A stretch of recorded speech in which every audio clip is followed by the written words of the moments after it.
It is May 1937. In Barcelona, the English novelist George Orwell is walking through the city centre when the sound of bullets and explosions erupts around him. He presses himself against a wall. For months, he has been fighting against the fascists on the front lines, fascists backed by Adolf Hitler. But this is not that war. The anti-fascists are now killing each other instead.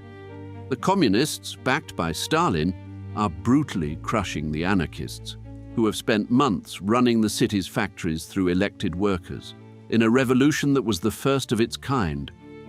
Within days, the revolution is dead, killed by its own side. Its collapse will doom the Republican cause and deliver Spain to Franco 2 years later, condemning the country to 4 decades of dictatorship. And the conflict will pave the road to the outbreak of the global war against fascism 5 months later. This is the extraordinary story of the Spanish Civil War.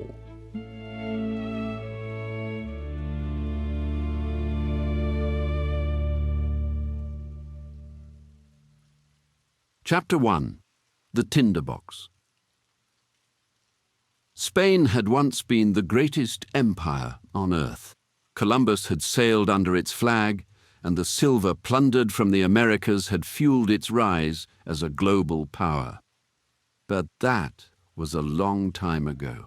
Spain's last colonies were lost in 1898, and what remained was a poor, largely agricultural country on the edge of southwestern Europe, where millions of landless labourers bent over soil they did not own, and a handful of families owned almost everything. Our story tonight begins in the spring of 1936.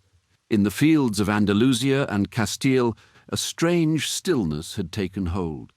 5 years earlier, the king had fled, and a republic had risen in his place. A democracy born of hope, its parliament in Madrid, where men in fine suits argued over rules and procedure. But something older and heavier was settling into the soil across the land. Hatred had taken on a weight, and it moved between the labourers bent over the earth and the men who owned that earth.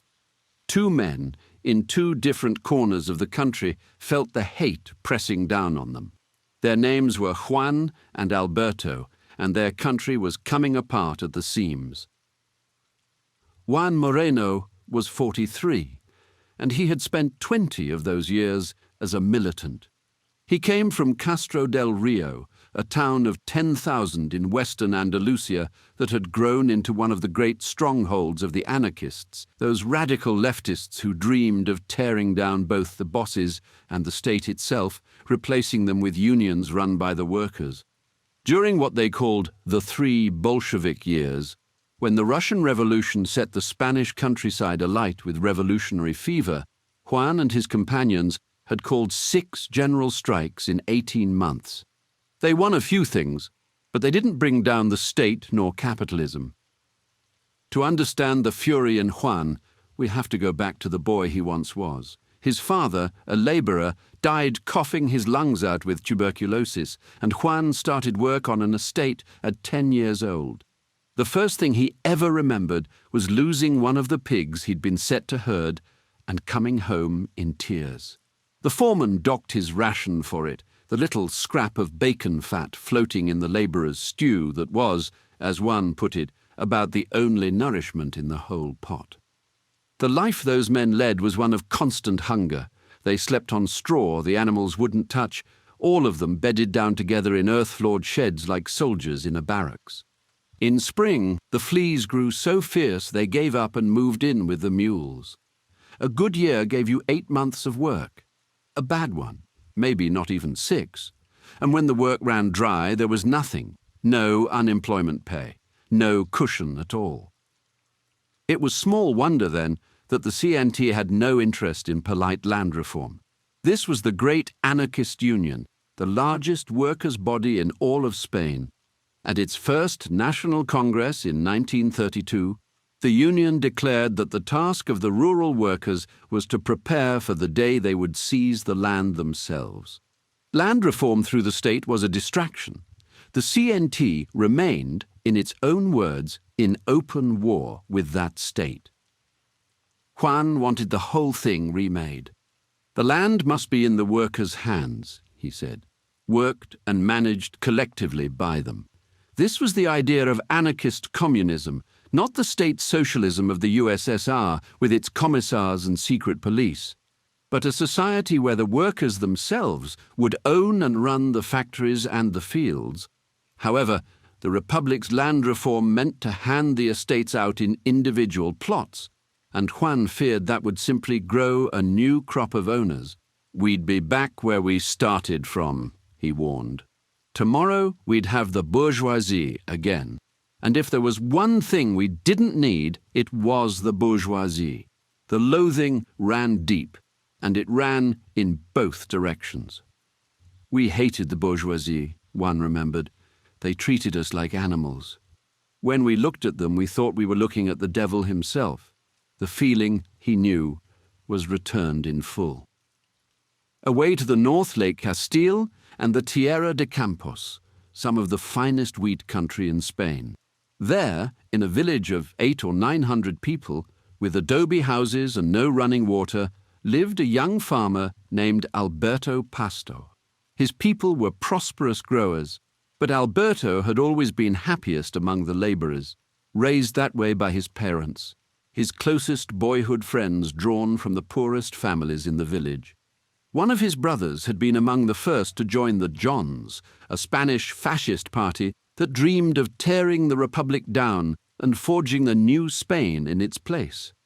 This Spain would be anti-liberal, anti-communist, Catholic to the bone, exalting the nation, army, and traditional order above all else. There'd be no room for parties or parliaments or the rights of workers. Drawn in by the chaos he saw around him, Alberto joined as well. He had come to believe that some nations might be ready for democracy, but that Spain could live only under a firm hand. The Republic, in Alberto's telling, spoiled everything it touched. Once there had been a rough brotherhood between the farmers and the men who worked for them. He had laboured beside them, eaten the same food, talked with them in the shade during rest breaks. There really had been no difference between us, he said. Then the leftist agitators arrived, and the labourers changed. They began demanding rights, talking back, refusing the old rhythms of the work. The new 8-hour day was the worst of it. For Alberto, a field cut too late was a field lost. He began carrying a pistol in his pocket. Men who had been like brothers to him would hardly meet his eye. After a coalition of socialists, liberals and communists won the election in February, the ground gave way beneath Alberto's feet. A labourer drew a gun on his uncle out in the fields, cursing, swearing he'd finish off every last reactionary in the district. Alberto disarmed him. The next morning came another threat, and then the square filled with striking workers, and his uncle ran with a man chasing him, knife in hand. Alberto pulled his own pistol. Let's see if they can kill me, he thought, and fired. The crowd scattered. He walked into the town hall, where the Socialist Council sat, and told them to put their hands up. Searching the papers there, he found blacklists naming the men marked for killing. When the police arrived, Alberto came out in handcuffs. He lifted a cigar above his head and shouted, "Up with Spain!" the rallying cry of the fascist movement. Without the police around him, the crowd that had gathered would have torn him apart. Not one land-owning farmer came out to stand with him. They had all bolted their doors. At his trial, he gave the fascist salute. He was sentenced to a few months. And all across the country that same machinery was seizing up. Peasants stopped waiting for the paperwork of reform and simply walked onto the estates and took them. In town after town, local committees sprang up and swallowed the old councils whole. Workers in the cities shut everything down with strikes. Tit-for-tat violence ruled the streets, with the left and right trading assassinations, beatings, and even bombings. Each additional killing demanded revenge, and each revenge another killing. Watching all this, the wealthy men of the right grew cold with fear. and in private drawing rooms and officers' quarters they began to whisper with the generals. Then came the spark that lit the fuse, when José Calvo Sotelo, the great voice of the conservative opposition, was dragged from his home by police loyal to the Republic and shot dead. The generals had been ready and waiting. General Emilio Mola sat in the north, drawing up the plan and holding the garrisons there in his hand. General Francisco Franco waited across the water in Morocco, at the head of the Army of Africa, the colonial force that was the most fearsome army Spain possessed. Sotelo's blood gave them what they had wanted all along, the excuse. In barracks everywhere, officers glanced at their watches and loaded their rifles. The Republic, rotted from the inside and ringed by enemies of its own making, now stood in the shadow of its own army, and the only real question left was whether anything at all could live through what was about to fall on it. Chapter 2. The Spark and the Storm. The generals expected it to be over in a matter of days. It would begin on the 18th of July, 1936.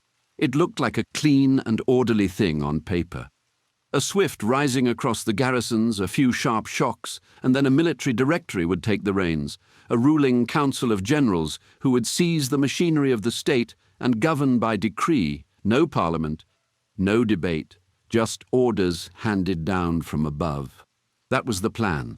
What they had failed to reckon with was the working class, and how fiercely it would fight to hold what little it had. In the city of Pamplona, in the country's north, the uprising turned into a carnival. The monarchists poured into the streets, shouting, "Long live Christ the King," a cry that was as much a battle standard as a prayer, faith and reaction fused into one. Someone unfurled the old red and gold flag of the monarchy, a deliberate insult to the Republic's tricolour. A woman fell to her knees and kissed it until her stockings tore. That same day, in Madrid, the government simply froze.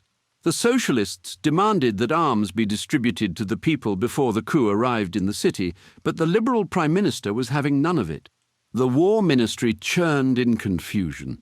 A retired captain named Urbano Arad de la Torre made his way to the artillery depot, where he found a commandant at his wit's end. "What shall I do?" the colonel asked him. There were only 500 rifles left and no ammunition. Orad told him to give out whatever he had. So he loaded the rifles onto a lorry, drove to the city's centre, and handed them to anyone waving a left-wing membership card. "I didn't know who they were," he said afterward. "They might have been bandits and assassins, but at that moment, the people had to be armed." And yet the government still refused to arm them. Communiqué went out promising calm, assuring everyone that nobody, absolutely nobody, on the mainland had joined the rising. A new cabinet formed under Liberal Martínez Barrio, but it was even more right-wing than the previous one. Crowds swelled in front of the Interior Ministry and screamed for weapons. A communist tailor named Julián Vázquez stood watching the crowd. Had they been given arms then, Julián thought, they could have conquered the world. Barrio lasted barely hours before he lifted the telephone and resigned. José Giral took his place, and Giral gave the order at last: arm the people. While Madrid's government dithered, Barcelona had already moved. It was the capital of the Catalonia region, in the country's east, and Spain's second-largest city. The city's factory sirens wailed through the Sunday dawn. The anarchists had been readying themselves for weeks. So, when the regular Spanish army marched into the Catalonia Plaza to launch their military coup, the anarchists and their socialist allies had already assumed defensive positions. Then, the fascists unleashed a cruel trick. When the regular army troops and fascist civilians in plain clothes started shouting, "Long live the Republic!" to make themselves seem loyal, the socialist and anarchist fighters came down from their armed rooftop positions to join what looked like friends. Then, an old heavy-set officer bellowed, "Disarm all the civilians," and the killing began. The Republic's own police threw in on the workers' side and fired straight back at the fascists to shield the crowd. The fighting ran for 8 hours under a hard sun, with the dead lying scattered across the square, soldiers and civilians and horses together. By early afternoon, the fascist rebels were all but beaten. But then, out of nowhere, the survivors caught sight of the civil guard marching towards the square in full battle order. All day their loyalty had hung in doubt. They were the people's oldest enemy, and the remaining fighters were sure they'd come to finish them. The workers tracked every step of the guard's advance down the barrels of their guns. But when the column drew up before the police headquarters where the president of Catalonia's regional government had sought refuge, the colonel turned to the balcony, saluted, and cried out, "At your orders, Señor Presidente." The guards had come out on the people's side. It was a moment that those who witnessed it would never forget. By nightfall it was a festival, cars painted with anarchist initials tearing through the streets, horns blaring. 30,000 rifles were seized from the police and carried off into a massive crowd. Just like that, power fell into the masses' hands. The old state dissolved overnight. Police, courts, army, all of it gone. Women caught the fever of the moment too. Enriqueta Rivera, a 20-year-old anarchist who had rushed back to the city on the first train when the shooting started, found herself holding a real pistol. She had never so much as touched a toy gun before, but she stood ready to use it. Her male comrades, however, quickly took the weapon from her hands. This was no place for a woman, they told her. They didn't have enough guns to go around anyway, and the men needed them. They sent her, and the rest of the women, away to haul bricks for the barricades, and organize the food lines instead. Enriqueta did as she was asked, but the sting of it lingered. It was a sharp reminder of a truth the women of the movement already knew. The men might be ready to tear down the government and the bosses, but at the threshold of their own homes they still acted like masters. The new world, it seemed, belonged only to the brothers. But if the old hierarchy of men and women continued on, the hierarchy of wealth and property was torn out by the roots. In the days and weeks that followed, across the southern villages, the landless day labourers broke open the storehouses of the local bosses who'd ruled the countryside for generations, and shared out the flour and the hams and the oil. They ploughed the pastures where fighting bulls were bred. For most, it was the first beef they had ever tasted. The triumph did not last, however. Even as Barcelona celebrated, Franco's brutal army of Africa waited across the water. The narrow strait of Gibraltar that connected Spain to Morocco was now held by Republican warships whose crews had mutinied against their officers. So Franco turned to Hitler. And Hitler answered with 52 transport planes that could ferry men and cargo through the sky. To keep the whole thing looking innocent, he had them flown by pilots from Lufthansa, Germany's state airline, so that soldiers might pass for civilians. Hitler's reasoning, revealed later to his party men, was cold and precise. It served Germany, he said, that no communist state should exist in Spain. By August, the operation was over, and a phalanx of fascist soldiers marched north toward Madrid. They left slaughter behind them.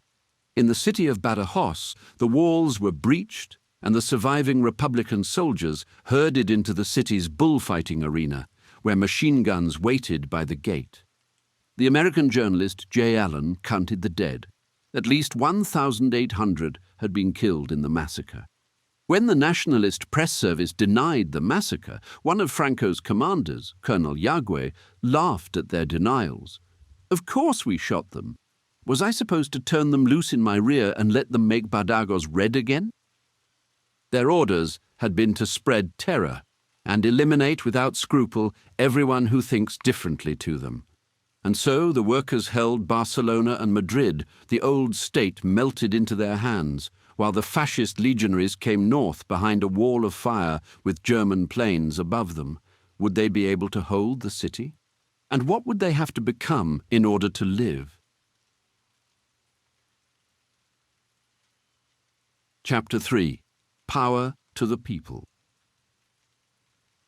As the fascists marched north, something remarkable was stirring in the cities the crew had failed to take.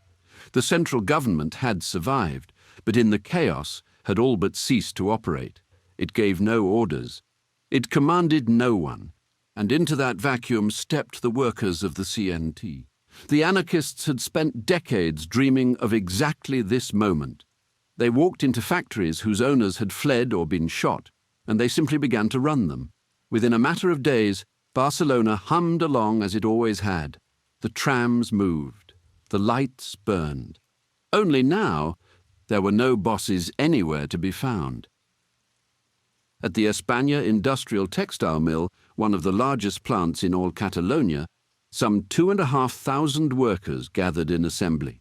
A militant named Luis Santacana stood before them and made a proposal. The directors were gone. The company account held just enough to pay everyone for a fortnight. Why not take the whole thing over themselves? So, they voted to collectivize, which meant precisely that, the workers seizing ownership and control of their own factory, running it with no owner above them and no master to answer to. They sold off the stockpiled inventory piece by piece. They took on contracts for the war, and somehow they endured. Years later, Luis remembered it with a kind of wonder. In 3 whole years, he said, there was never a single week when the workers failed to receive their full wages, even in weeks when only 3 days of work had been possible. The new Works Council, this body of elected workers standing in for the old board of directors, set about its first task. They abolished piecework, the old system where a worker got paid not for his time but for each item he finished. It was a system that drove people to race through the day at a punishing pace. With it now abolished, production dropped by 40% in a week. Luis had reckoned 25 was the most they could survive. So the council went out onto the shop floor, pleading with the workers, going bench to bench among the women at their machines, begging them not to let the whole effort collapse. Slowly, the numbers climbed. After some weeks, they reached 70% of what it once had been. One day, Luis was informed that a mechanic had stolen the wrench. Luis confronted him plainly. He told the man he was no longer robbing the capitalists now, he was robbing himself and the fellows beside him. But the man stole again. The collective would not sack him, though, for he had children at home.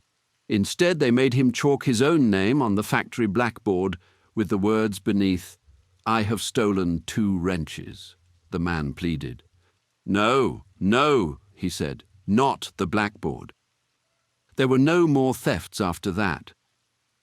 Another textile worker, Andreu Capdevila, was plucked from his own factory floor to help write Catalonia's collectivization decree, and he never forgot the strange magic of those first assemblies where ordinary people spoke for themselves at last.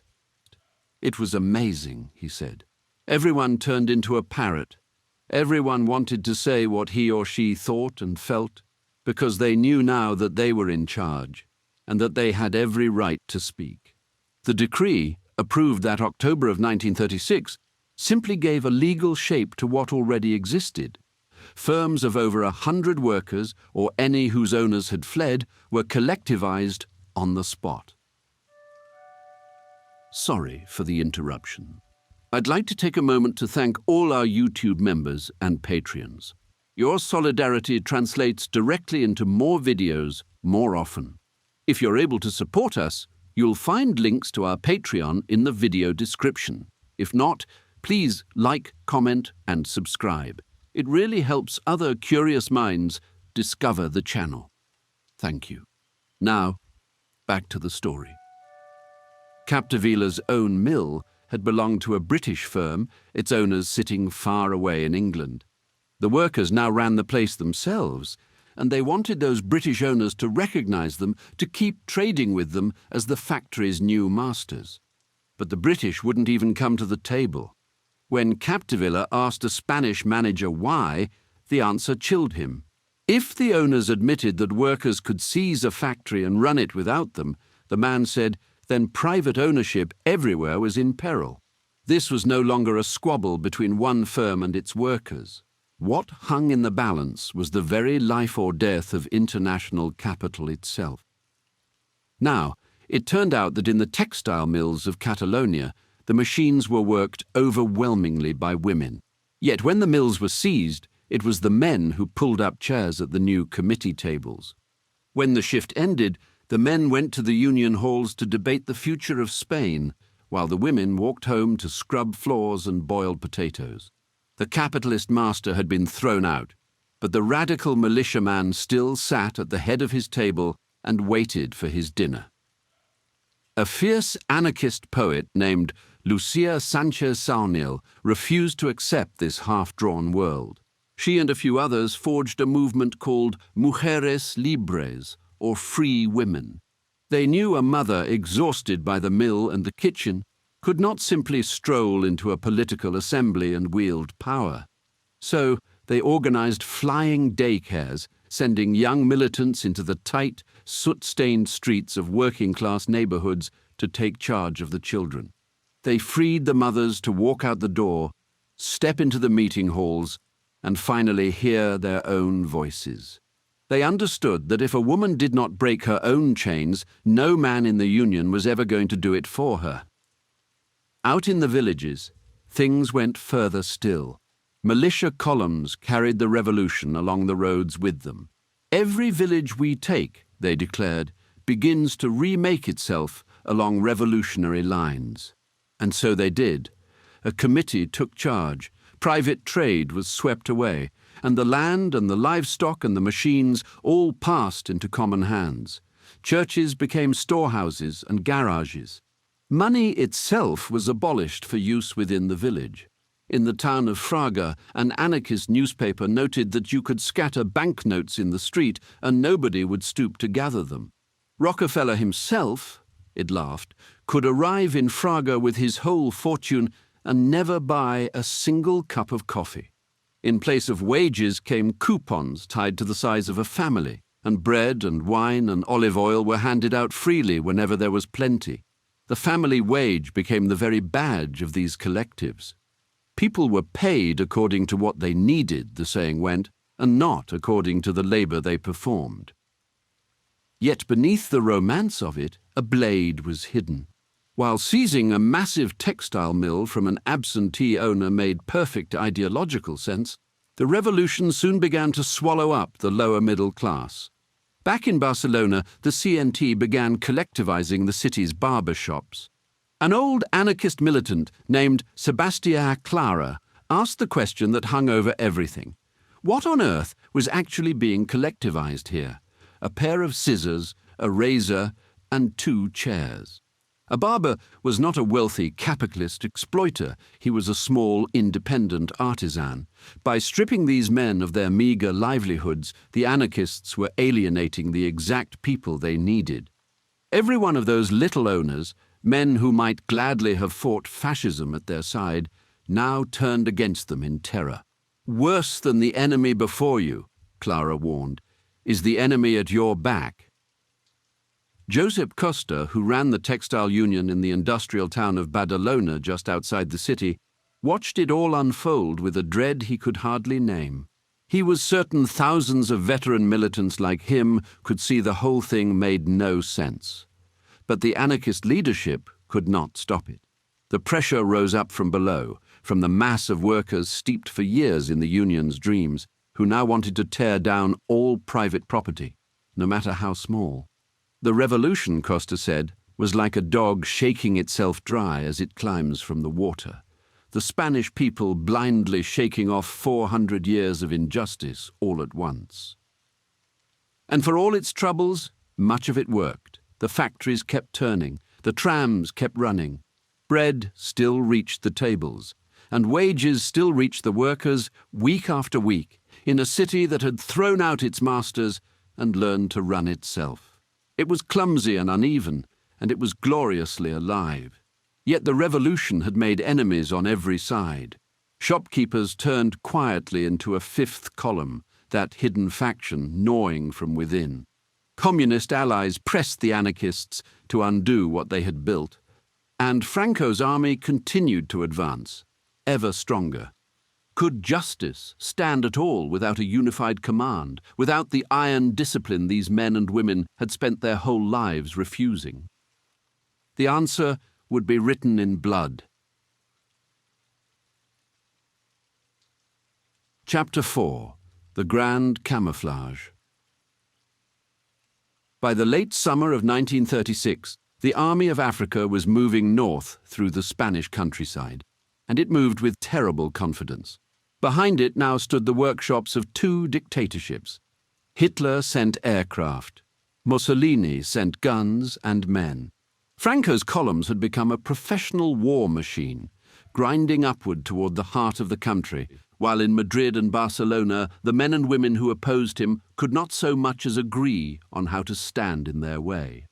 There was no single commander, there was no shared plan, and the reason for that reached down into something far deeper than tactics. The trouble was that the people fighting Franco could not agree on what they were fighting for. To understand that, we have to pause on a word that gets thrown about rather loosely, the word Republicans, and ask who they actually were.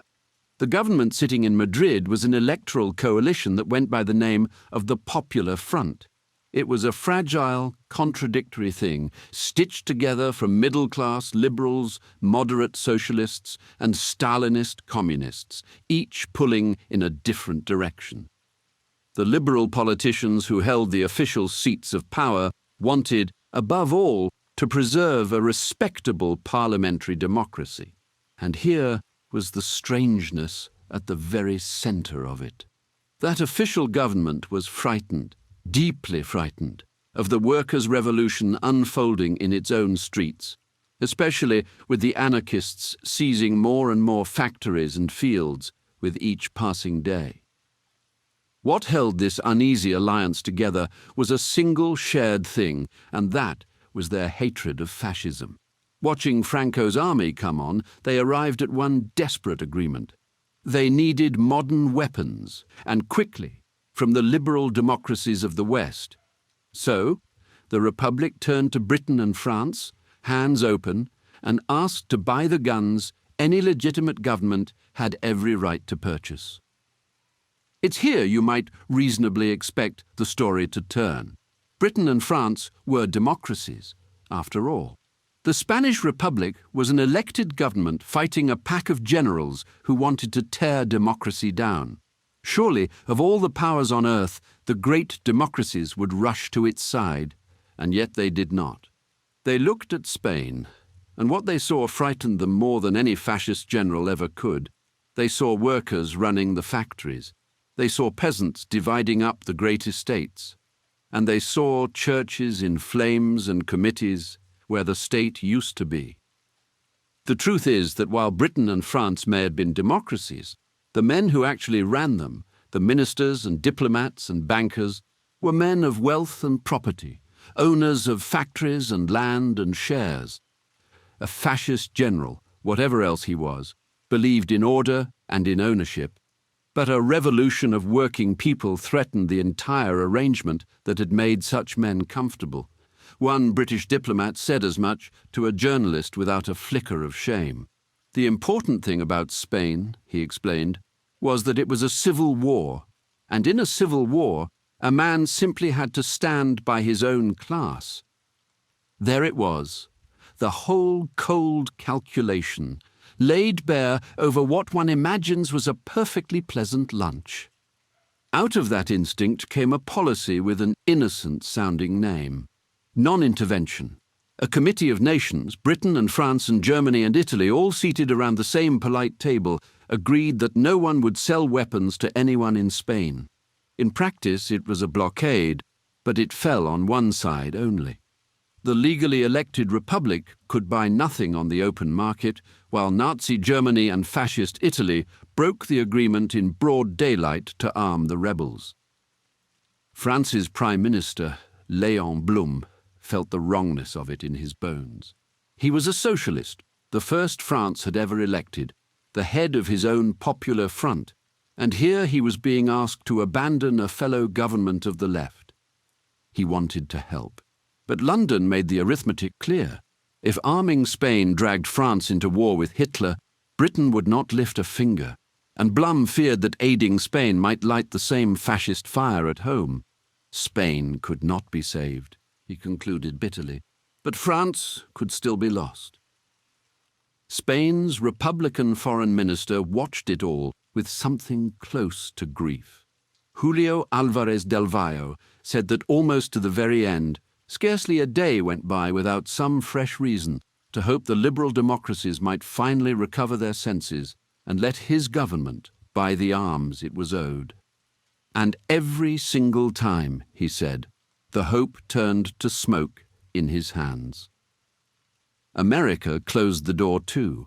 Roosevelt declared what he called a moral embargo, an order with no legal weight behind it, only the threat of withheld export licenses, which turned out to be threat enough. And yet American oil still flowed to Franco because an oil baron by the name of Thorkild Rieber, who admired the Nazis openly, quietly diverted his tankers to the nationalists on credit. $6 million worth of fuel, handed to Franco on trust.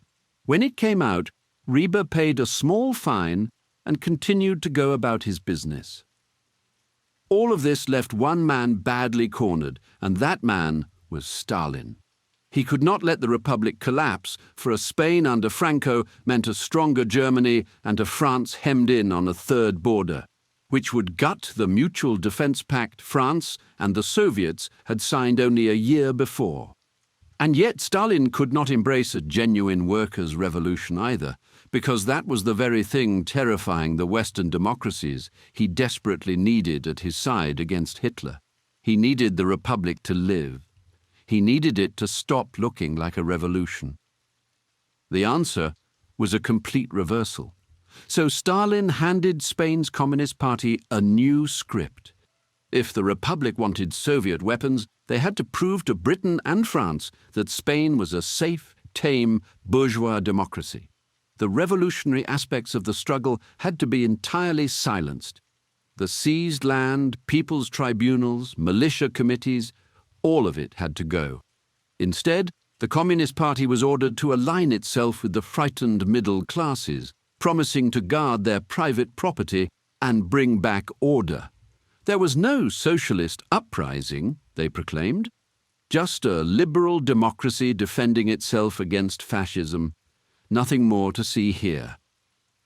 But out in the streets and factories, the workers saw this plan for what it was, a naive and suicidal delusion, handing back the factories to the bosses to appease Britain and France was completely pointless. They also pointed out the tragic irony of Stalin's plan. Britain and France secretly preferred Franco to any left-wing government and were never going to sell them weapons anyway. It didn't matter how tame and respectable the Republic tried to look. The loudest voices calling out this tragic irony belonged to the anarchists and a loud and stubborn band of dissident Marxists who called themselves the POUM. Unlike the Stalinists, the Marxists believed that the war and the workers' revolution were inseparable, that you could not defeat fascism by returning to bourgeois capitalism. What's more is that they hated Stalin to their core. Out of this emerged a bitter fault line that split the Republic in two. The Stalinist Communist Party, arm in arm with the liberal government, demanded that the workers' militias be disbanded, the collectives dismantled, and private property returned to its old owners to win the war. The Marxists and the anarchists pushed back, arguing that the war and the revolution were one and the same. If you abandoned the revolution, you had already lost.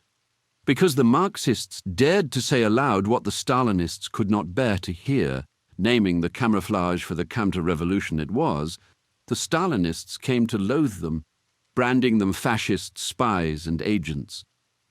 But the Marxists and anarchists did not hold the purse strings, and so the bargain was struck between the desperate Republican government and Moscow. To live, the Republic would wear the mask of respectability the watching world demanded. Soviet arms began to arrive, but always in careful, measured doses, never quite enough to win, only enough to keep the Republic from falling. And because the Communist Party managed the pipeline, they began to swell in strength, using the promise of heavy artillery to slowly reel in their political rivals. The anarchists suddenly realized their vulnerability. Yes, they still held the factories and the militias. They held the very streets of Barcelona. But holding the streets meant nothing without the heavy weapons required to stop the terrible force marching up from the south. Chapter 5. The Fatal Compromise. What was marching up from the south was the Army of Africa.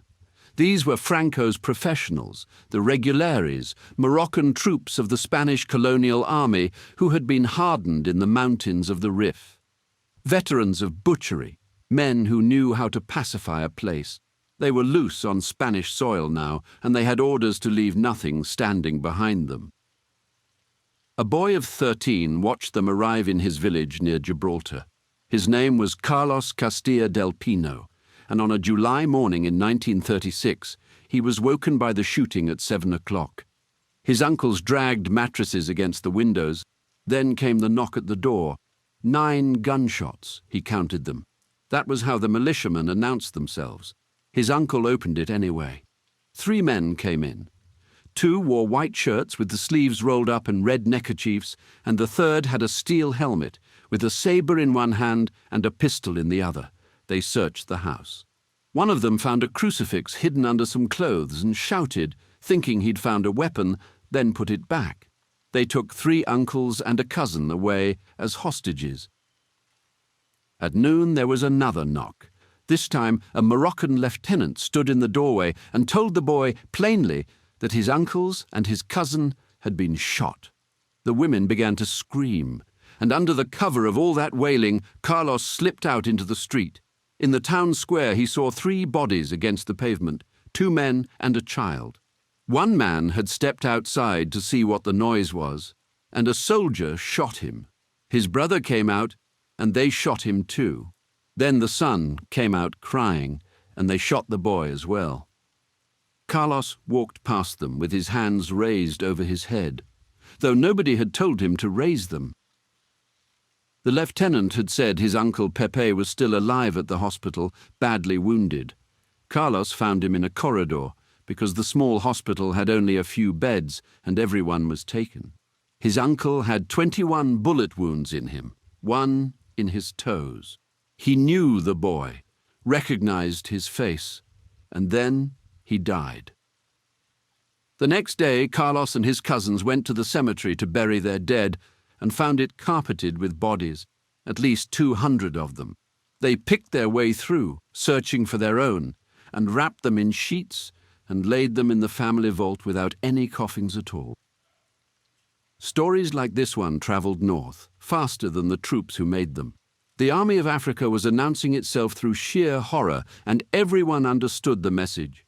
To surrender was to die.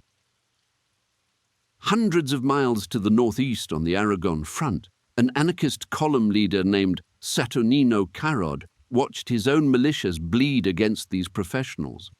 Carod was the son of a landless day labourer, illiterate until he was into his 20s, a man who had started earning his bread at 6 and was working a plough by 12. His column was a strange and beautiful mixture: smallholders, Republicans, socialists, Catholics, libertarians, all sorts, and the being steadily slaughtered along the roads to the capital. The reason was built into their bones. They had been formed on a breathtaking premise that armed workers, organized democratically, could defend a revolution without recreating the hierarchy they had overthrown. No ranks, no salutes, no officers imposed from above. Each column elected its own delegates, and any delegate could be recalled by the men and women who chose them.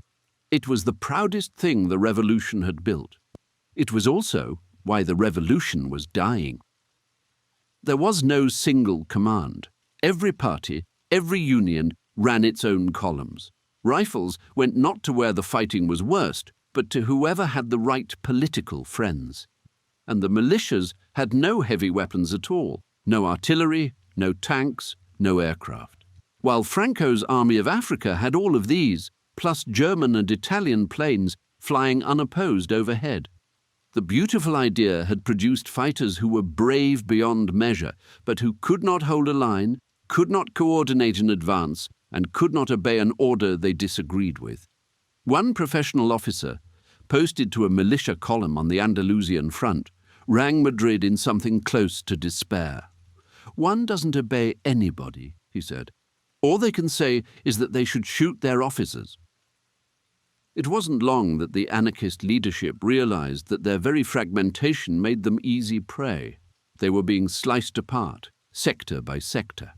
If they remained isolated in their ideological purity, out in the countryside, they would be deliberately starved of artillery and air cover by the unified, bureaucratic machine the communists were building in the capital.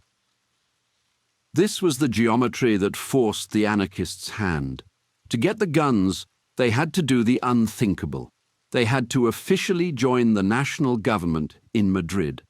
They admitted that in order to survive, they had to negotiate with the existing political parties, entering the very state they had spent their lives trying to destroy.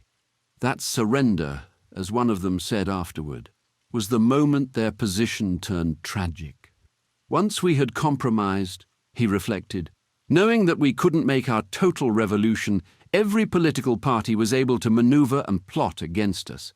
They couldn't stand us because we were opposed to politics. That November, they took 4 ministries: justice, industry, commerce, and health. None of them the ones that mattered. War, finance, interior, foreign affairs, all stayed in the hands of socialists and communists. Federica Montseny became Minister of Health, a woman who said she had sucked anarchist milk at her mother's breast. And accepting the post nearly broke her. What inhibitions, what doubts, what anguish I had personally to overcome in order to accept that post, she said. It meant a tremendous effort, an effort made at the cost of many tears. She had no illusions about any of it. She knew the state would recover everything it had lost, and that the anarchists themselves would help it happen. That was why we were brought into the government, she wrote later. And so it went. To appease their new allies, the anarchist ministers found themselves signing decrees to dissolve the revolutionary committees, the very committees their own people had built to fight the fascists in the first place. They had joined the government to save the revolution, but the government was now using them to slowly take it apart. But signing a piece of paper in Madrid was one thing, enforcing it was another. Out in the dirt and the dust, the rank-and-file anarchist militias had no intention of giving up. They ignored the politicians and continued to face Franco's professionals with nothing but rifles and their fierce, independent pride. But as the Army of Africa burned its way north through the Spanish heartland, these men and women who had smashed the state in July were about to learn the fatal cost of refusing to build a traditional army. Chapter 6. Forging the Iron Fist. On the Aragon front, where the lines had settled into a strange stalemate that autumn, the situation tipped over into the absurd. During lulls in the fighting, anarchist militiamen treated the front like a social club, leaving for Barcelona on weekends because they were bored, without asking anyone's permission. At night, sentinels posted to watch for enemy movement sang folk songs at the top of their lungs because nobody had taught them that a sentry is supposed to be silent. One of them struck up a conversation with the fascist sentry across the lines, bragging about his dinner. The enemy man called him a starving rat. To prove he wasn't starving, the sentinel threw him a sausage. The sausage was a hand grenade. Thousands of bullets were squandered in the firefight that followed, and by morning, the sausage was a legend. This was what happened when men and women who believed all authority was oppression were asked to fight a war. Into this chaos came a 17-year-old boy named Timoteo Ruiz. He was too young to be at the front, and he knew it.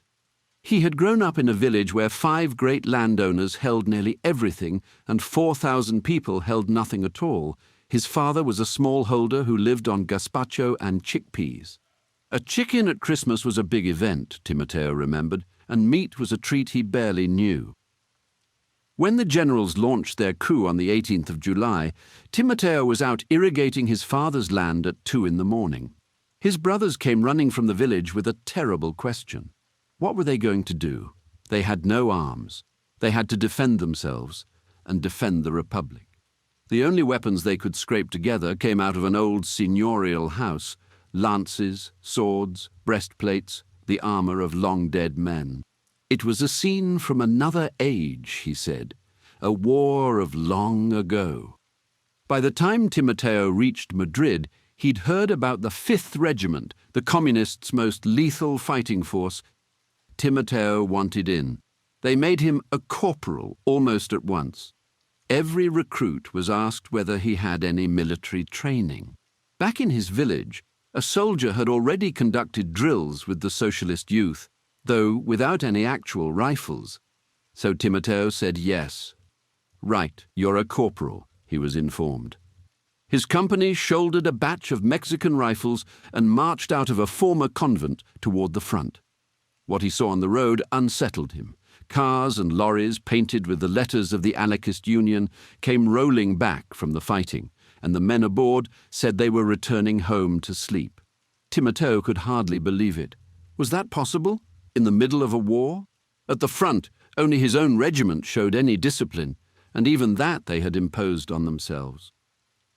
The retreat toward the capital continued for 2 agonizing months. The last 70 kilometers alone swallowed a whole month, and each fallback was a mess of confusion. Lose your company, and you might find yourself with no bullets that fit your gun, because his troops carried Mexican rifles and the next lot carried Russian ones. Worst of all was the loneliness of it. You could never be sure the column to your left or right was still there, or whether the enemy was quietly closing the ring around you. Timoteo realized there had to be one command over all of it. When he learned the militias were to be dissolved and turned into a real army, he was filled with joy. That change came in the autumn of 1936, when the Republican government officially decreed that the spontaneous militias be dissolved and replaced by a conventional, regular military called the Popular Army. The communists embraced this immediately. They voluntarily folded the 5th Regiment into the new structure.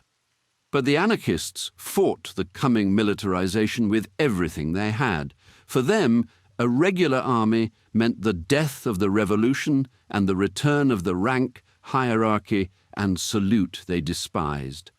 For months, they boycotted the decree, holding together a beautiful idea they could not bring themselves to surrender. Timoteo was wounded on that final stretch, carried into Madrid on the open bed of a lorry because there were no ambulances to be had. Lying there, jolting through the streets, he watched something he never forgot. Men and women and children were at work everywhere, cramming sandbags full, throwing up barricades, while the loudspeakers howled at the people to stand and fight. That night, in a hospital bed, he fell asleep, happy. He was certain the capital would hold. The government, however, was not certain of anything. On the evening of the 6th of November, with Franco's men already probing the outskirts, the cabinet slipped away to Valencia. It was done with no announcement and no warning. Not a single minister believed Madrid could be held. But the people of the city had other ideas. On a misty morning that November, a strange new band of soldiers came marching in good order down the great avenues, disciplined men in corduroy and steel helmets, singing revolutionary songs in a jumble of tongues. These were the international brigades, 1,700 Germans and Frenchmen and Poles and Italians who had crossed a continent to fight fascism, and the crowds gathered on the pavements to applaud them. But the applause was quickly drowned out by the roar of artillery. For the next 3 weeks, the battle raged street by street, room by room, through the university city and the western suburbs. Franco's fearsome Moorish mercenaries hurled themselves at the barricades, meeting desperate civilians and militiamen in brutal hand-to-hand combat. In these blood-soaked trenches, facing the full, mechanized horror of the fascist assault, the pressure of battle finally broke the anarchist resistance. The reality of the slaughter proved that ideology was no match for artillery. Cipriano Mera, an anarchist leader on the Madrid front, came into headquarters at 2 a.m. and asked for the unthinkable. "I have come to ask you to give me a rank, any rank. Make me a sergeant. I want to command like an officer so that my orders are strictly obeyed." Into the empty space the government had left, the Communist Party stepped without hesitation. Its 5th Regiment knew it was the most disciplined force the Republic had, and it had grown from 600 men to 6,000 in less than 10 days. It lived by pitiless rules. Never leave a comrade, wounded or dead, in enemy hands. If a man advances or falls back without orders, I have the right to shoot him. Madrid laughed at first. The Spaniard was too much his own man for that. Then the 5th Regiment paraded through the streets, and the laughter stopped. By late November, the fascist offensive was exhausted. The Army of Africa, which had swept across half of Spain, was halted in the rubble of the suburbs, and Franco was forced to call off the frontal assault. Madrid had held. The desperation of ordinary people had fused with the cold organization of the communists, and together they stopped the fascist machine where 4 months of victories had said it could not be stopped. A third of that 1st International Brigade lay dead, but the price of it was written in a currency the communists alone could spend. Through their discipline and their grip on the flow of Soviet weapons, they had become the masters of the Republic's whole war machine. It was this brutal awakening in the streets of Madrid that finally convinced the anarchists to surrender their beautiful ideals and fold their militias into the popular army. But their stubborn boycott had cost them dearly. By resisting militarization for so long, they'd allowed the communists to build the new military architecture from the ground up, taking command of 5 of the first 6 brigades. By the time the anarchists finally accepted the new ranks and salutes, it was too late to have any say in how the army was run. They were simply absorbed into a machine designed and controlled by their rivals. Power won on a battlefield, though, has a way of reaching for more than the battlefield. Away to the east in Barcelona, the anarchists still held their factories and their collectives, and the same instruments that had forged the iron fist in Madrid, the commissar, the purge, the accusation murmured in the dark, were being turned now upon the revolutionary left itself. The question was no longer whether the capital would fall, but who would rule whatever was left standing. Chapter 7. The Shadow State.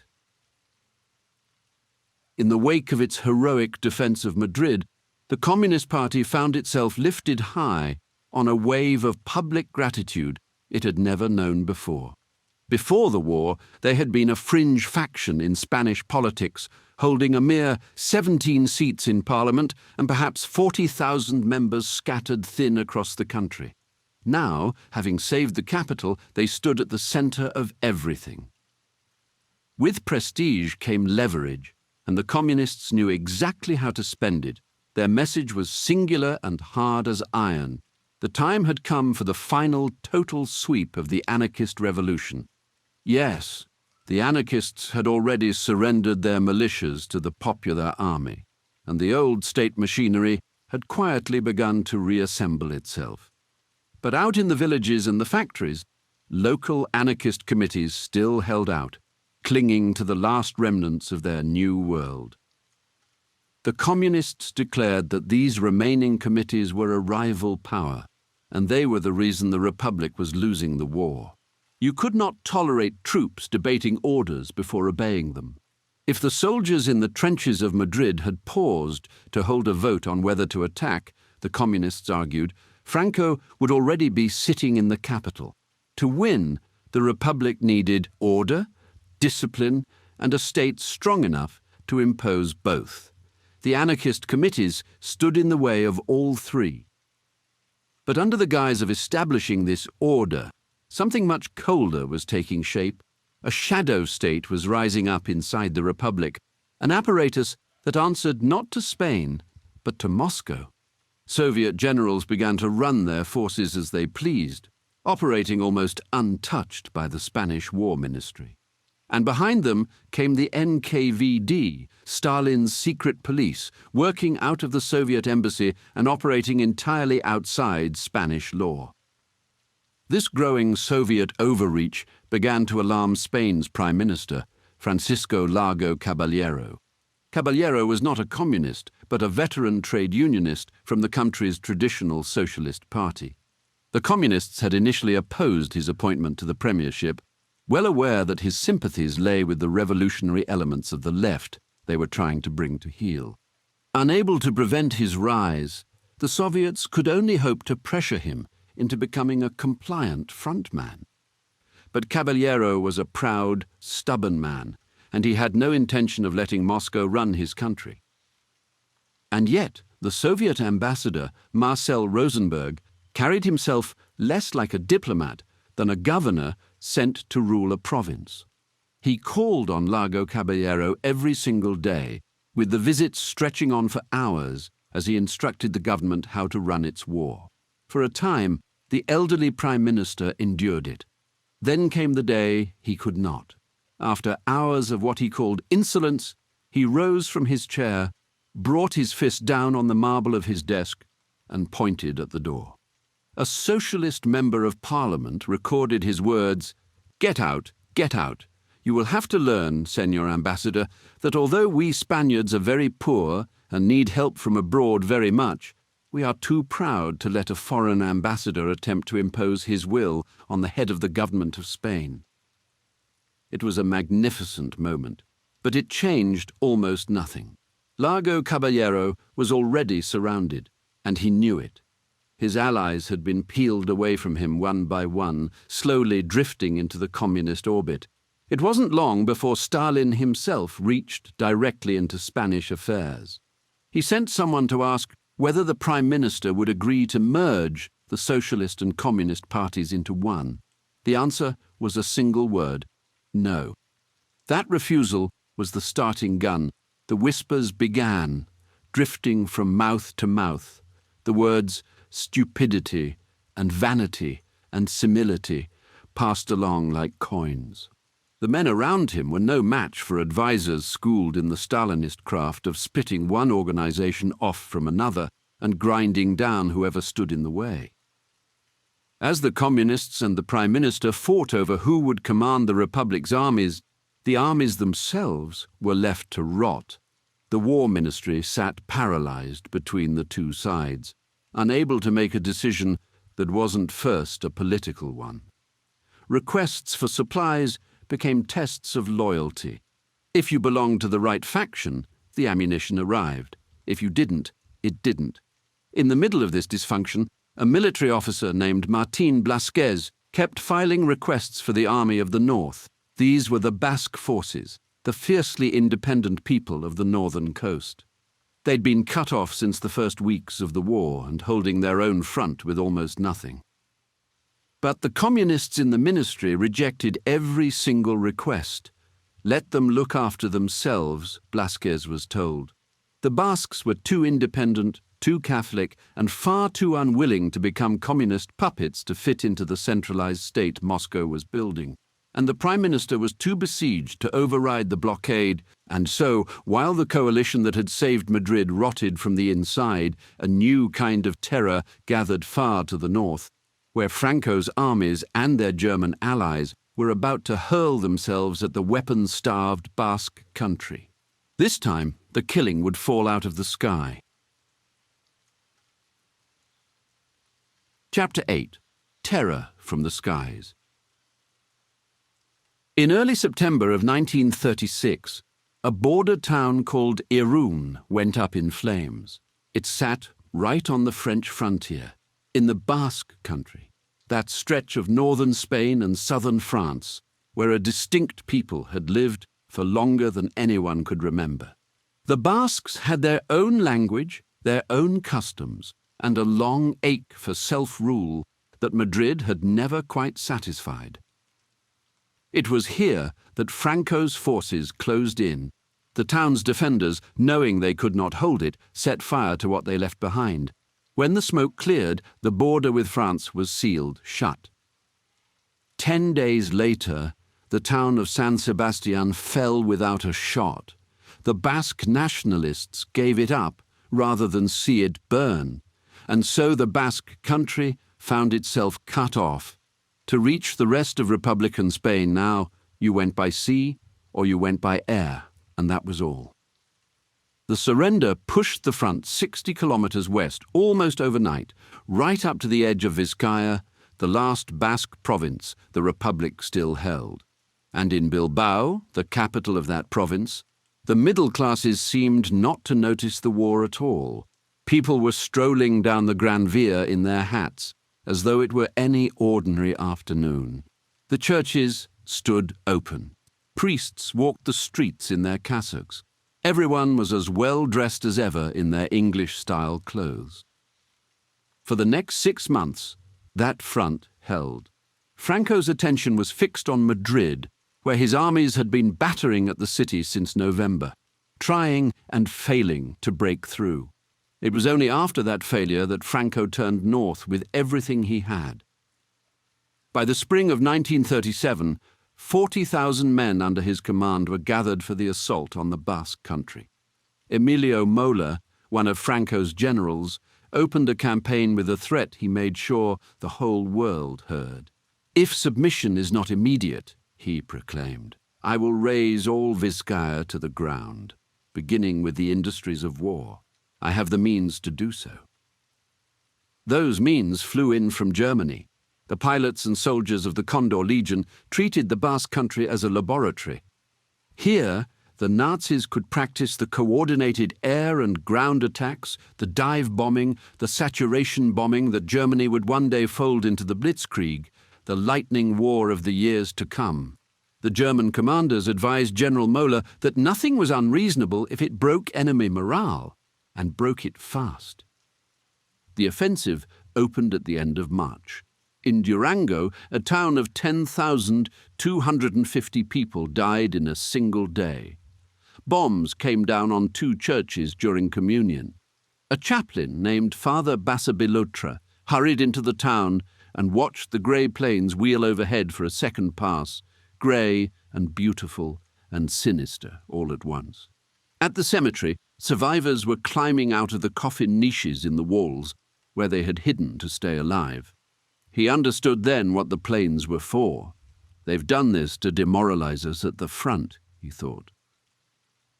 Monday, the 26th of April, was market day in Guernica. Of all the towns in the Basque country, this was the one that mattered most to the soul. Under its ancient oak tree, Spanish monarchs had once sworn to respect the old rights and liberties of the Basque people. Now Father Dionisio Ajanguiz was walking in from his village to spend the afternoon in town playing cards. A lone German bomber passed over and dropped 6 bombs, and the townspeople ran for the shelters. He was still 1/2 kilometre out when 9 planes appeared from the direction of the sea, flying so low he could make out the crewmen inside.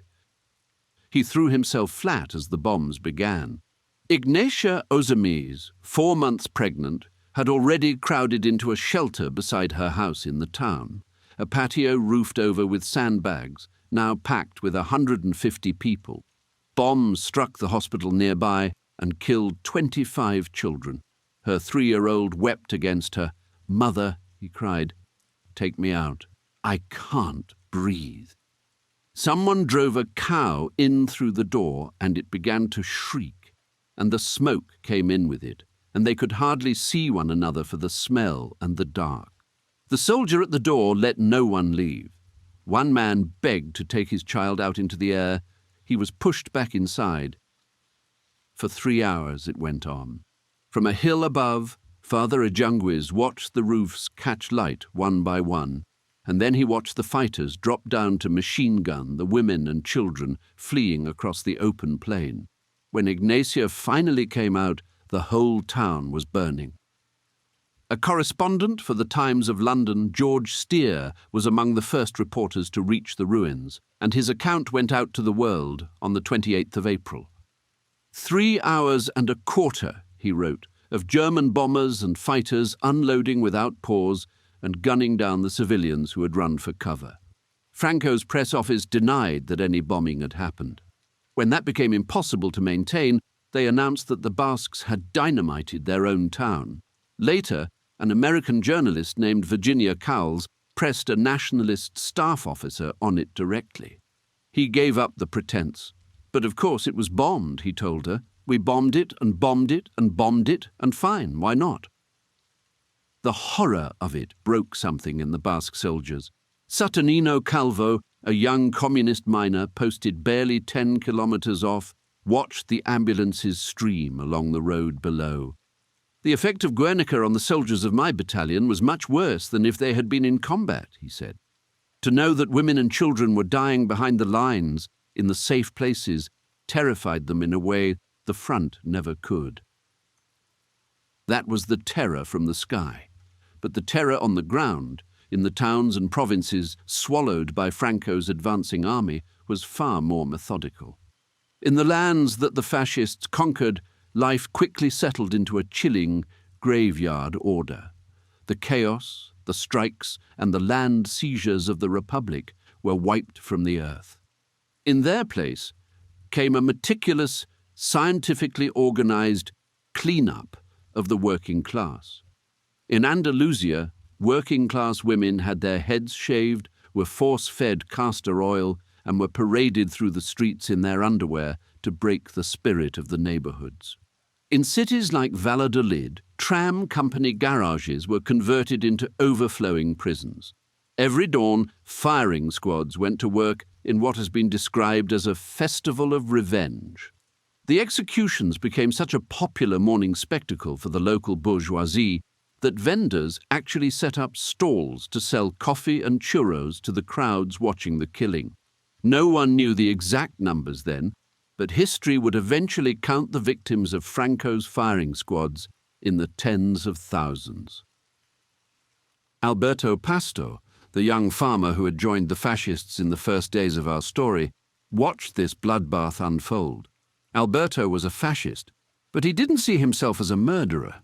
He believed in a certain kind of idealism, a bizarre utopia of class harmony, but not a slaughterhouse.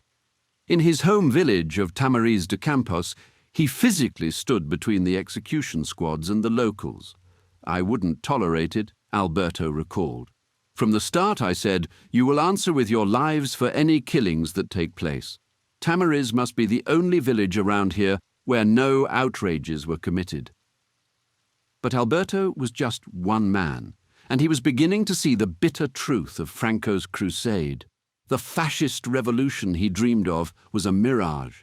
Franco was unifying the right-wing factions by force, stripping them of their political independence to build a traditional, deeply conservative dictatorship.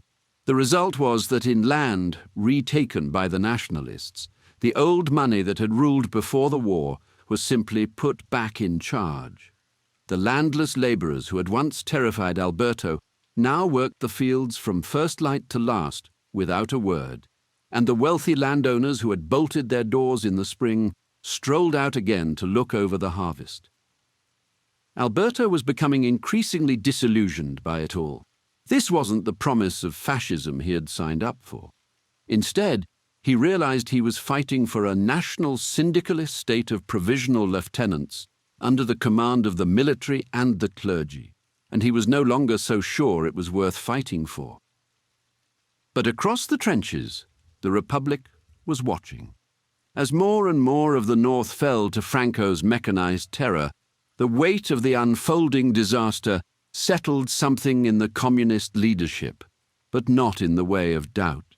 They did not ask whether the covert war they had been fighting against their own government had anything to do with the collapse of the North. They looked at the massacre at Guernica, they looked at the coffee stalls set up in front of the firing squads, and they saw only proof that they had been right all along. The fault was always elsewhere. The revolution was a luxury the war could not afford, the anarchists were a liability that must be contained, and the worse things got, the more certain the communists became. For months they had made their case. Now the argument was over. With Guernica's ruins still smoking, the reckoning arrived in Barcelona in the first days of May. Chapter 9. The May Days. As German planes bombed Guernica, Barcelona was still living inside a utopian dream. The workers ran it. They ran the factories, the trams, and the great telephone exchange in the heart of the city. Over the old Employers' Association building flew a flag of red and black, and the place had a new name now, stitched to the anarchist unions who held it. But the air had grown heavy. For months, the noose had been tightening. Degree by degree, a rope pulled slowly taut across the throat of the revolution. First, the communists had dissolved the food committees. Then, they pushed for one police force to swallow the anarchist patrols.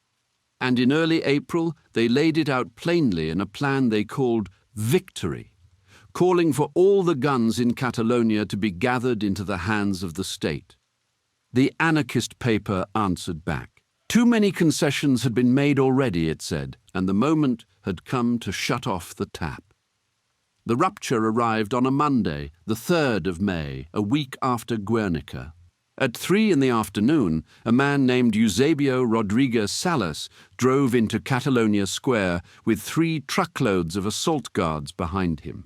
He was a former anarchist termed communist police commissioner, and his target rose before him, the central telephone exchange at one end of the square. The anarchists had held it since the previous July, and they used it well, listening in on the calls of their political enemies. One of their leaders called it a key position in the revolution. Rodriguez Salas meant to take it back. His men stormed the ground floor and got no further. On the upper landings, anarchist fighters stopped them cold. Word raced out across the city, and within minutes trucks came roaring in, loaded with armed men and women from the anarchist unions and the libertarian youth, the movement's young firebrands. They came, an eyewitness wrote, ready to defend the conquests of the revolution at all costs. News of the raid tore through the anarchist suburbs, and the people poured into the streets. Hundreds of barricades rose within hours. British novelist George Orwell was there, standing on the Ramblas, Barcelona's grand central boulevard. He had come to Spain to fight fascism and joined the anti-Stalin Marxists' militia, and he watched all of it unfold. Long lines of men, women, and quite small children, he wrote, were tearing up cobblestones and hauling them in a handcart someone had found, staggering back and forth under heavy sacks of sand. By nightfall, the city had become an armed camp. In a vast ring around the outskirts, the anarchists were masters of all they surveyed.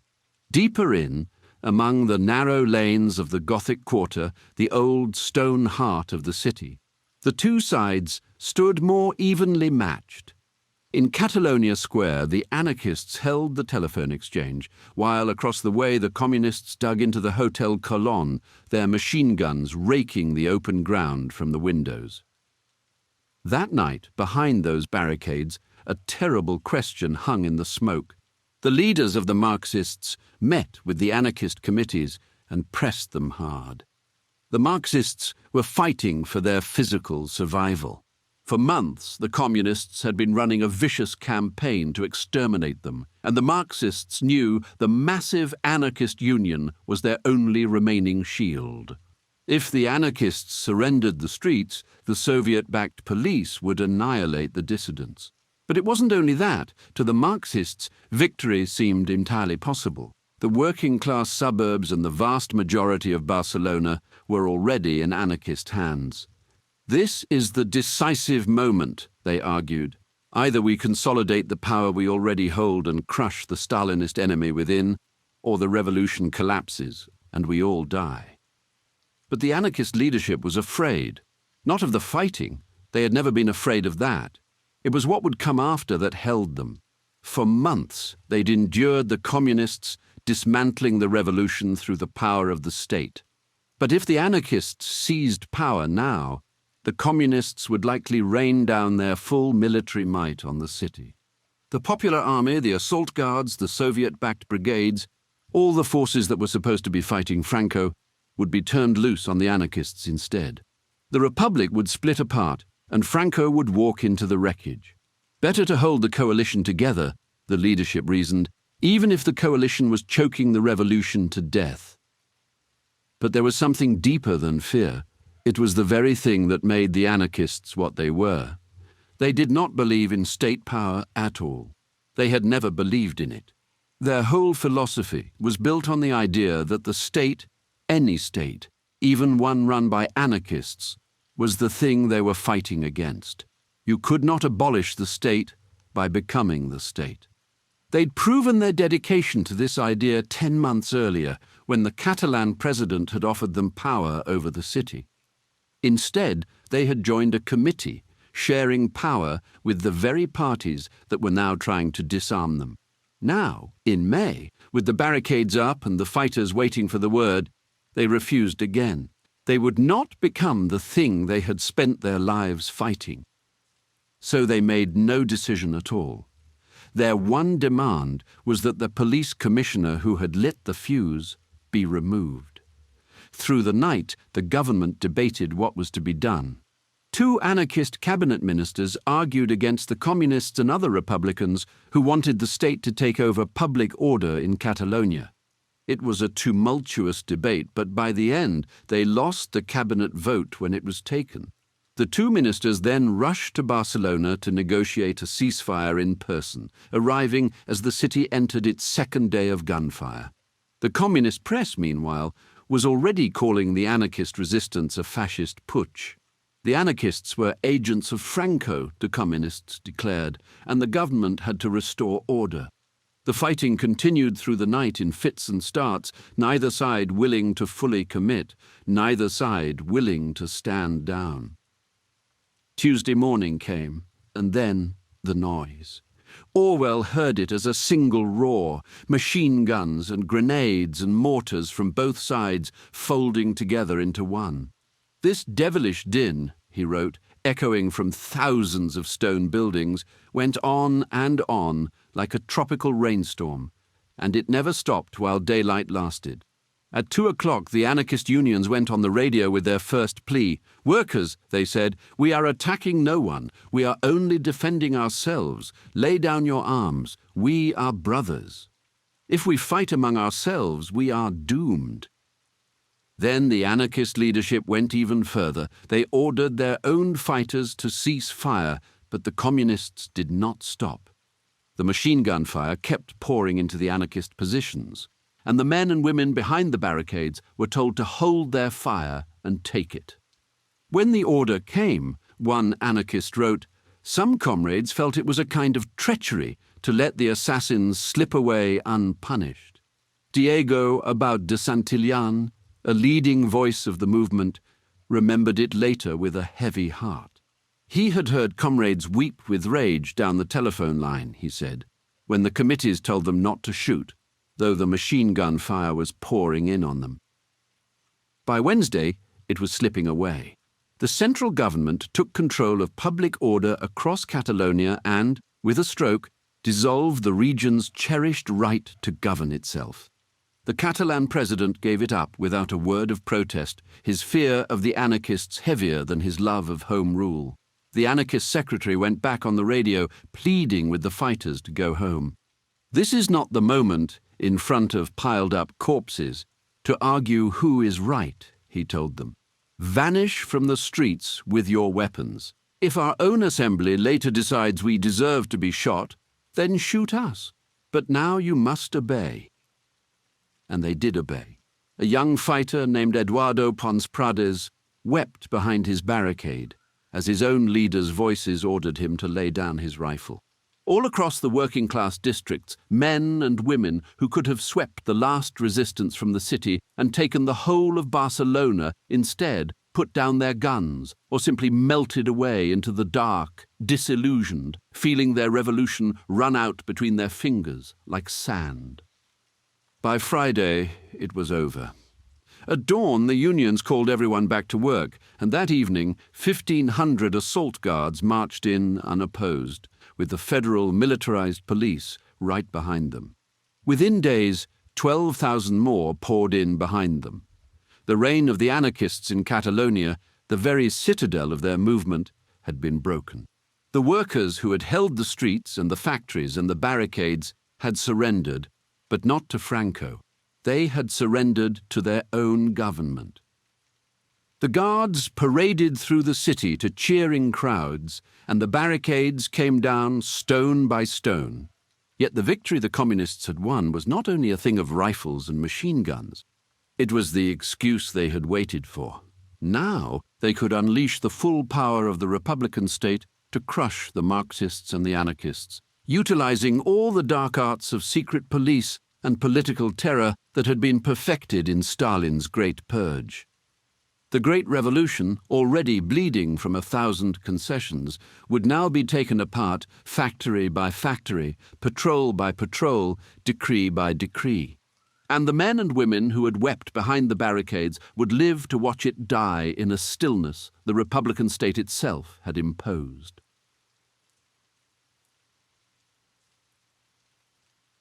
Chapter 10. The Purge and the Puppet. The barricades in Barcelona had barely been hauled from the streets when the communist press began its work. Every column of newsprint, every gathering on a corner bent toward the same end. The Marxists had to go.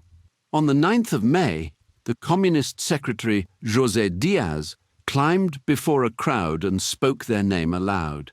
Some of these men and women, he told the listening faces, called themselves followers of Leon Trotsky. The rival Stalin had already chased into exile. In loyalist Spain, to carry that word was to carry your own death sentence. Diaz wanted them handled as one would handle fascists. He wanted them wiped out without mercy. Why, he asked the crowd, did the Marxists' newspaper still run off the presses? Why had no one dissolved them yet? And if this government would not do it, he said, then another government would. For 6 hours, the communist ministers battered Prime Minister Largo Caballero, insisting the Marxists be dissolved that very afternoon. He would not bend. The courts alone could dissolve the party, he told them, and he had not entered government to serve one faction over another. So the communist ministers stood, pushed back their chairs, and walked out of the room. The old man's government was finished. The successor that emerged was Juan Negrin. He was a professor of physiology, a man of vast appetite in every direction, who, by one account, ate and drank enough for 4 and would sup at 2 or 3 tables in an evening, so that no single guest saw the whole of it. He had been marked out long before by a Soviet operative posing as a trade official. Negrin would soothe the watching world.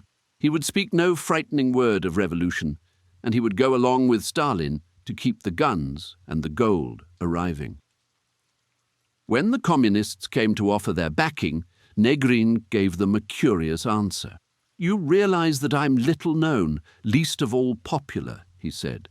His visitor only laughed.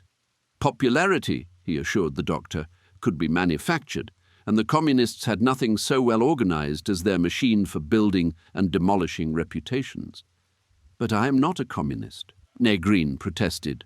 "That's an advantage," came the reply, and so it was agreed. With Negrin installed, the hunt in Catalonia sharpened. On the 16th of June, the communist police seized the Marxists' headquarters and gathered up its leaders on secret orders from the Soviet secret police running their Spanish operation out of Valencia. The great prize was the party's secretary, Andres Nin, a revolutionary whose name was known across the whole of Europe. They carried him to a hidden prison and they tortured him. What they wanted was a confession. Espionage for Franco, for Hitler, for Mussolini, the raw stuff of a Moscow trial. Nin gave them nothing at all. Day after day, under whatever they did to him, he simply refused. And then he disappeared from the earth, never seen by anyone again. His silence broke his captors. With no confession to wave about, his killers cooked up a fiction instead, a fake Nazi raid that had supposedly stolen him away in the night, papers scattered behind to sell the tale. The interior and justice ministers, hunting for Nin in every official prison and finding nothing, were incensed. One appointed a special judge. Policemen fled into the Russian embassy. Cabinet sessions grew, in one minister's word, almost savage. Yet the communists held. Their arms mattered too much, and no one dared break the government while Franco's guns still fired. The trial of the Marxists opened in Barcelona at last in October of 1938, and the espionage charges fell apart. The judges found the accused to be genuine anti-fascists who had fought the generals rising. As the youth secretary Guilbaldo Solano understood it, one man's endurance under torture had wrecked the whole design. A confession from Nin would have given them their Spanish Moscow trial. His refusal denied it to them forever. While the Republic tore at its own flesh, the North was dying. Guernica had been the moral turning point of the Northern campaign, but the military collapse followed with terrible speed. The great iron ring of forts around Bilbao had been sold out months before by an officer who deserted with the blueprints tucked under his arm, so the enemy knew exactly where the wall was thinnest. They pierced it on the 12th of June, and a week later Bilbao fell. For Indalecio Prieto, the socialist who had taken charge of the war only a fortnight earlier, it was a wound that never closed. The Basques had fought hard, and the wooded hills and broken roads had slowed the advance. But they had no aircraft, almost no guns, and no reinforcements ever came. I contemplated suicide, Prieto said long after. I became obsessed with the idea, and I had my pistol ready. The Republicans struck back that July at Brunete, in dry scrubland west of Madrid, where nearly 50,000 men punched clean through the enemy line. Then, in furious heat and total confusion, the whole thing came apart. Rivalries between the factions strangled the attack, and within days the gap had been plugged. Franco turned aside from his northern march to feed the battle, because he could never let slip a chance to grind down Republican flesh, and here at Brunete the temptation was too great. For 10 days the fighting raged, both sides dropping shells on their own soldiers.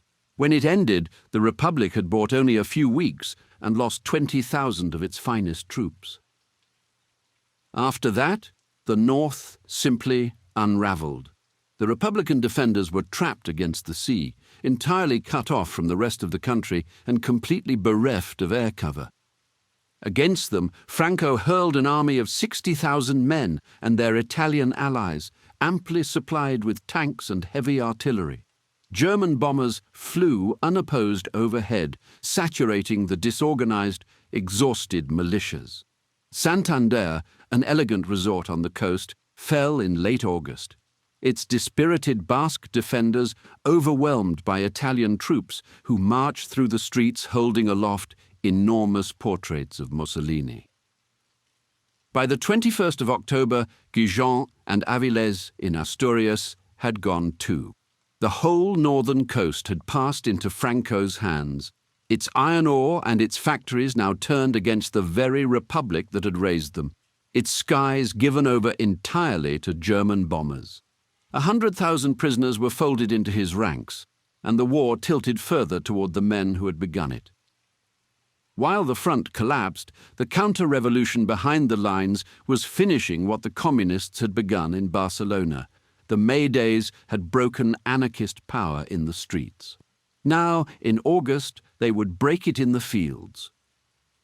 The real target was Aragon. A year earlier, the anarchists had set up a regional defense council there, based in the little town of Caspe in eastern Spain, to steer the revolution across the Aragonese land held against Franco. It answered to no one. To the communists, the council was a dictatorship in disguise, a rival power structure that answered to no minister and no general, and it had been marked for destruction from the day it was born. On the 5th of August, the defense minister Prieto summoned a communist general named Enrique Lister, whose 11th Division was among the most disciplined and best armed in the whole popular army. There would be no written orders, Prieto told him, and no reports afterward. It was a secret between Lister and the government. He was to go to Aragon and liquidate the Regional Defense Council and the collectives it governed, without compassion and without legal niceties, whatever he saw fit. Lister called it a psychological attack. He marched his infantry through artillery fire on the edge of Caspe and paraded a tank battalion down its streets. The council folded without a single shot. His men stormed the offices, arrested the clerks, and found out across the countryside. 600 CNT members were hauled off to jail. The collectives, the pooled land, the shared mules, the communal harvests were torn apart, one by one. An underground anarchist newspaper reported the general's own words that the collectives of Aragon would vanish from the face of the earth. Even one of the council's 2 communist members later conceded that Lister could have gone about it with rather more discretion. It fell to men like Juan Manuel Molina, a CNT Undersecretary of Defense, to hold the anarchist divisions back from open revolt. Molina went to Prime Minister Negrin himself and laid it out. If this did not stop at once, he warned, the divisions would go into action, not against Franco, but against their own government. That might mean the end of the war, the end of Negrin's premiership, and the end of the Republic. Negrin promised to visit the front in person. He never went. But the arrests did stop. The 600 prisoners were freed. The collectives were reauthorized. The terror of Lister's operation ebbed away. Their aim, though, was already accomplished. As Molina put it, the CNT had lost one more battle without a fight. The ruin left behind was staggering.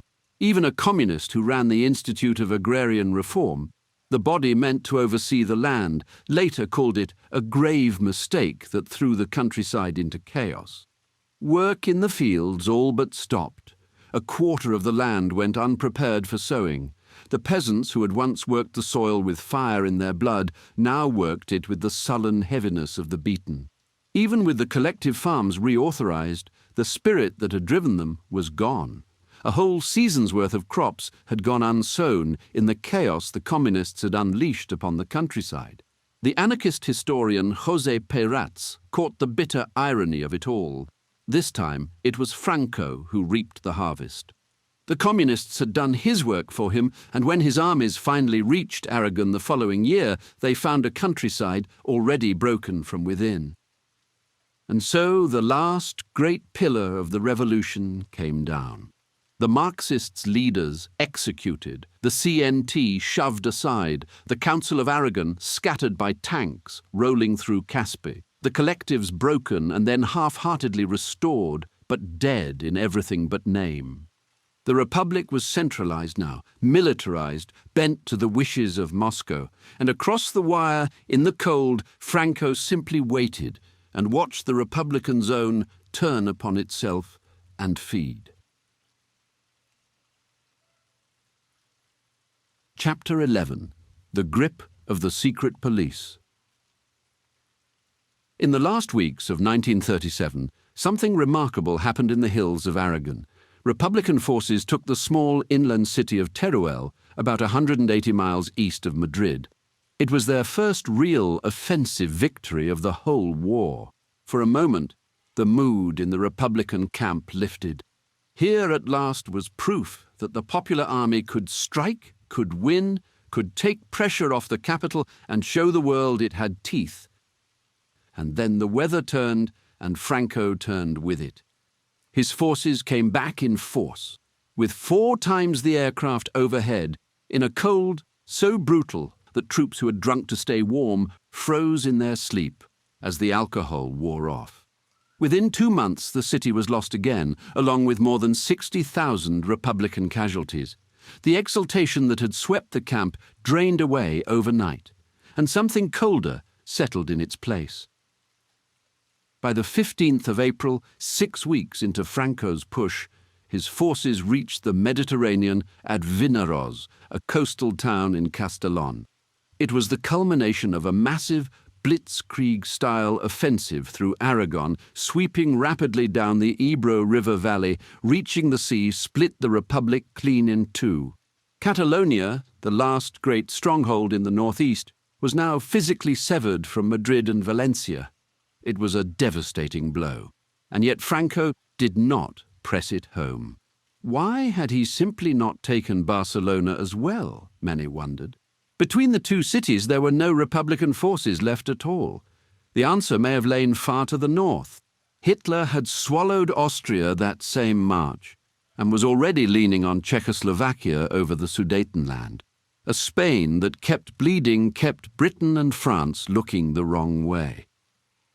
As the military situation collapsed, a suffocating paranoia gripped the Republican rearguard.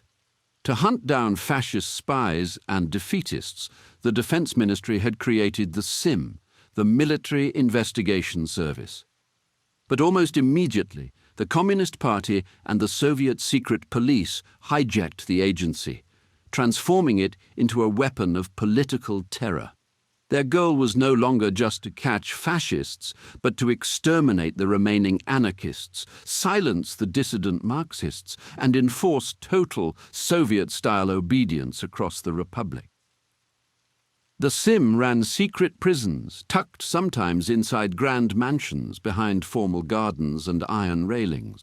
Inside, the cells were small, painted in violent, dizzying colours, floored with sharp tiles set on edge so a prisoner could not rest, and a person could be lowered into icy water hour after hour until they agreed to sign whatever confession they wanted. When a cabinet minister finally condemned the torture to the cabinet's face and resigned in August, he warned that with this system of cruelty they would lose the war. Prime Minister Negrin stepped out, spoke to the young head of the secret police, came back, and declared that all torture must stop. It went on regardless. Prime Minister Negrin carried the weight of this unravelling state in his own strange way. He was fully aware that the secret police had become a law unto themselves, just as he knew his citizens were starving in the streets. But he was trapped in a cage of his own making. After Franco's aircraft flattened the town of Granollers north of Barcelona in May, killing more than 200 civilians, most of them women and children, Negrin walked among the wreckage and watched orphaned children stealing to stay alive. His eyes filled with tears. But he had to hide the grief, he said, because for everyone around him he had to be the spur, the animator, the driving force. But on whom can I lean? He lamented. To his friend, he put his terrible predicament in a single breath. Our only course, no matter how painful it may be, is to accept the help of the USSR or surrender unconditionally. I will not deliver hundreds of thousands of defenseless Spaniards who are fighting heroically for the Republic so that Franco may enjoy the pleasure of shooting them. That was the shape of it by the late summer of 1938. A republic that had begun with workers storming barracks in the streets, seizing rifles to stop an army coup, was now something its founders would never have chosen. It tortured its own loyal men in cells with electric chairs and sharp-tiled floors. It handed out promotions depending which party you belonged to. In the hospitals, Doctors checked a wounded soldier's membership before checking their wound. The passion that had once filled the breadlines and the collectivized farms had been drained away by hunger and fear and by the secret police's unseen web of informers. All the while, Negrin still believed resistance was the only road.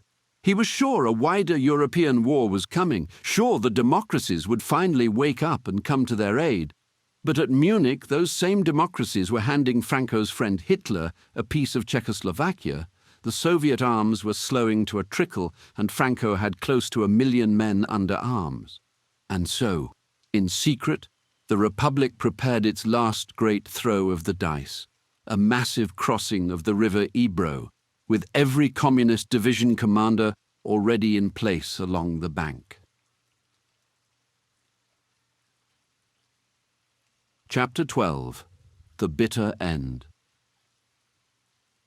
On the 25th of July, 1938, the Republic launched its last, desperate gamble to reconnect its severed halves and relieve the enemy pressure on Valencia.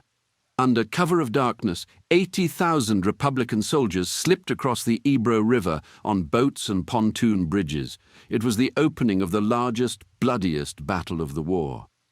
They achieved total surprise, smashing through the thinly held nationalist lines and establishing a massive bridgehead before bogging down near the town of Gandesa. Franco could have easily contained the advance and marched straight on a defenseless Barcelona.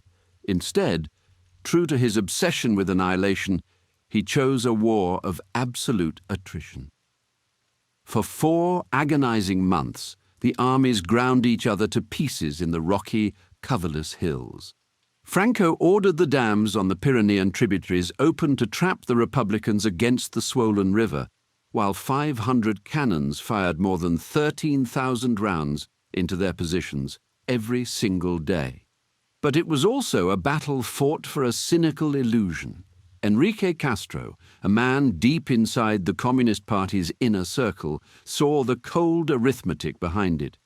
The Soviet Union knew the Republic could not win. Stalin simply wanted Spanish resistance prolonged to tangle Hitler's boots and slow his march across Europe.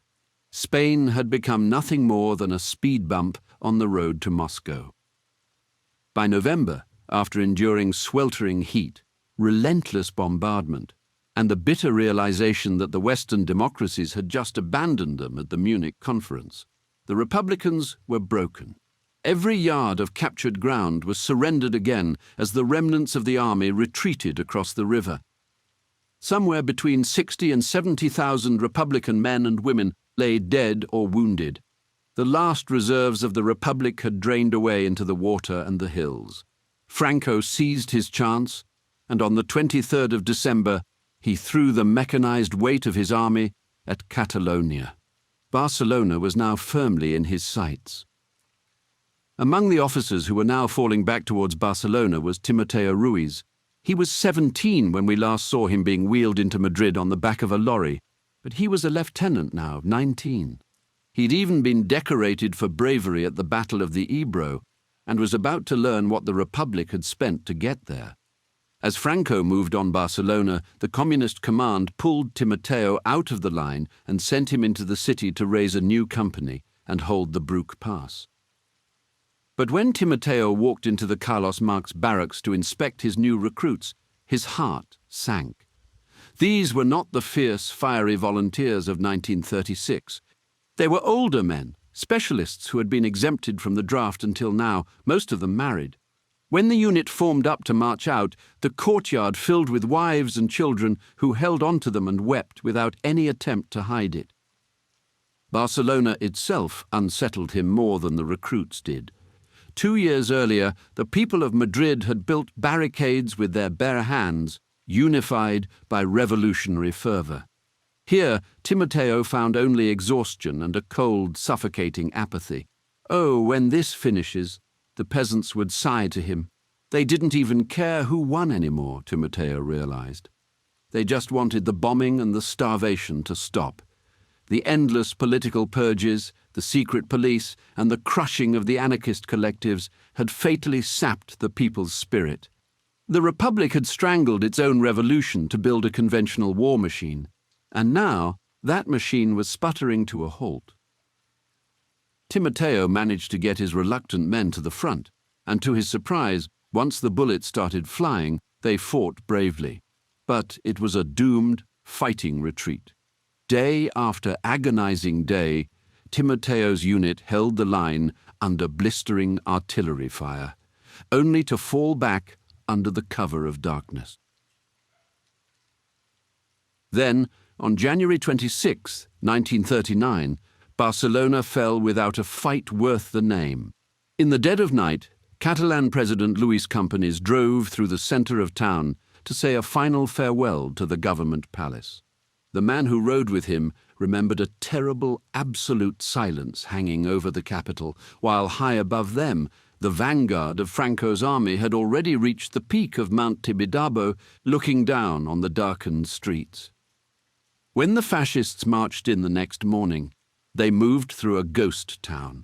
The streets were ankle-deep in paper, thousands upon thousands of torn-up union cards and party memberships, scattered by terrified workers frantically destroying the evidence of their revolution before Franco's military police arrived. While a few right-wingers who had spent the war in hiding suddenly threw open their shutters to hold dances and cheer the conquerors, the architects of the Republic were already on the road. By the 10th of February, the fighting in Catalonia was finished. Some 400,000 refugees streamed north toward the French border, the shattered army of Catalonia among them. Lawrence Farnsworth of The Times watched them go and reached for words to hold it. The fleeing hordes of Spaniards. Each one the embodiment of an individual tragedy, he wrote. Spilled over the mountainous borders, immense avalanches of human debris. Timoteo and his men fought all the way to the border. Even after they crossed the freezing mountain passes into France, the hardest of them still refused to believe it was over. They would come back, they told each other, and fight a guerrilla war in the hills. So rather than hand their weapons to French border guards, they dug holes in the dirt and buried their rifles and pistols where they could find them again. Then the French police marched him toward a concentration camp, and he saw the trains. They sat on the railway sidings, doing nothing at all. Artillery pieces, aeroplane parts, ammunition stacked in mountains, Soviet war material that had been sitting there while Catalonia was being torn apart. The French government had held the trains deliberately, bowing to the non-intervention committee. Timoteo stood looking at all that rusting metal and felt his world come apart in his hands. For 3 years the party had crushed the workers' revolution, hunted the POUM, broken the anarchists, all so the Republic could show Britain and France a respectable democratic face and beg for help. Every bit of it had been for nothing. They had betrayed their own revolution to please the West, and the West had watched them die anyway. Had they known from the start that they stood entirely alone, Timoteo thought, they would never have tried to match Franco's artillery gun for gun. They would have fought the dirty, popular guerrilla war they knew how to fight. Meanwhile, what survived in Spain was a shrinking pocket of land between Madrid and Valencia. Prime Minister Negrin flew back from France and demanded resistance to the last, which told everyone how little he understood about the ground beneath him. The army had finished with him. On the 5th of March, Colonel Segismundo Caicedo, commanding the Army of the Centre, staged a coup in Madrid with furious anarchists and worn-out socialists behind him. Purge the communists, he reasoned, and Franco might grant an honourable peace. Communist units turned their guns on Caicedo's men, and the Republic spent its final days killing itself in the streets. But the hope of an honourable peace was a desperate delusion. Franco merely sneered at Caicedo's diplomats and demanded unconditional surrender. On the 26th of March, he launched the final battle. It would be the offensive of victory, he said. 500 of his planes rose into the sky. The Republic could answer with barely 100, and the men and women who had held that city for nearly 3 years simply stopped. Whole units laid down their arms at once. Soldiers peeled off their uniforms, boarded the Madrid subway, rode it clear across the city, and melted away into the crowds as though they had never been soldiers at all. The officers were coaxed out by leaflets scattered everywhere, promising that the more they did to end resistance, the safer they would be from what was coming. A few days later, the bitter end arrived in the city of Alicante. 15,000 people crowded the docks, watching the horizon for ships that might carry them away before Franco's hordes entered the city. Saturnino Carod, an anarchist commissar, stood among them, and the man beside him drew a blade across his own throat and folded onto the stone. Suicide moved through the crowd like a fever. 2 ships appeared far off, and hope leapt up, and then the ships halted and turned and sailed back the way they had come. One survivor could never shake it, seeing those boats arrive and then turn away. Too many emotions for one person to bear, they said. When a vessel finally entered the harbour, it flew red and gold, a nationalist mine lair, its decks packed with singing soldiers. On the 1st of April, Franco issued his last word on the matter. The Red Army had been captured and disarmed, the final objective achieved. The war was over, but what followed was not peace. Across Spain, the mass graves were being filled, names scratched from registers, families too frightened to ask where their fathers and sons had gone. Franco built concentration camps by the 100 and set military courts to work handing down death sentences by the 1,000. He had promised to wipe the slate clean, to purify the nation, and what he raised in its place was a machinery of punishment meant to outlast him by decades, designed to break the defeated in body and mind. The Spain of 1931, the Republic with its votes and its land reform and its free unions, was to be buried too deep to ever rise again. Chapter 13. The Shadow of Spain. 8 months had passed since the guns fell silent. The war was over, but the dying continued. Across Spain, 500,000 people sat in cells. Most had committed no crime beyond holding an opinion. Military courts worked through the backlog with mechanical efficiency, carrying out some 150,000 executions. Men and women were taken at dawn, stood against walls, or marched to ditches at the edge of town. The Republic was gone. The Revolution was gone. What remained was Franco, and the long years of his rule had only just begun. Then, 5 months later, the world that had stood at the window watching Spain burn caught fire itself. German tanks crossed into Poland on the 1st of September. The rehearsal had ended, and the performance began. Hitler said it himself, to a room of his own party men. He had handed Franco the tools to win his war, and Franco had handed him the tools to win the next one. The arrangement had cost Germany very little.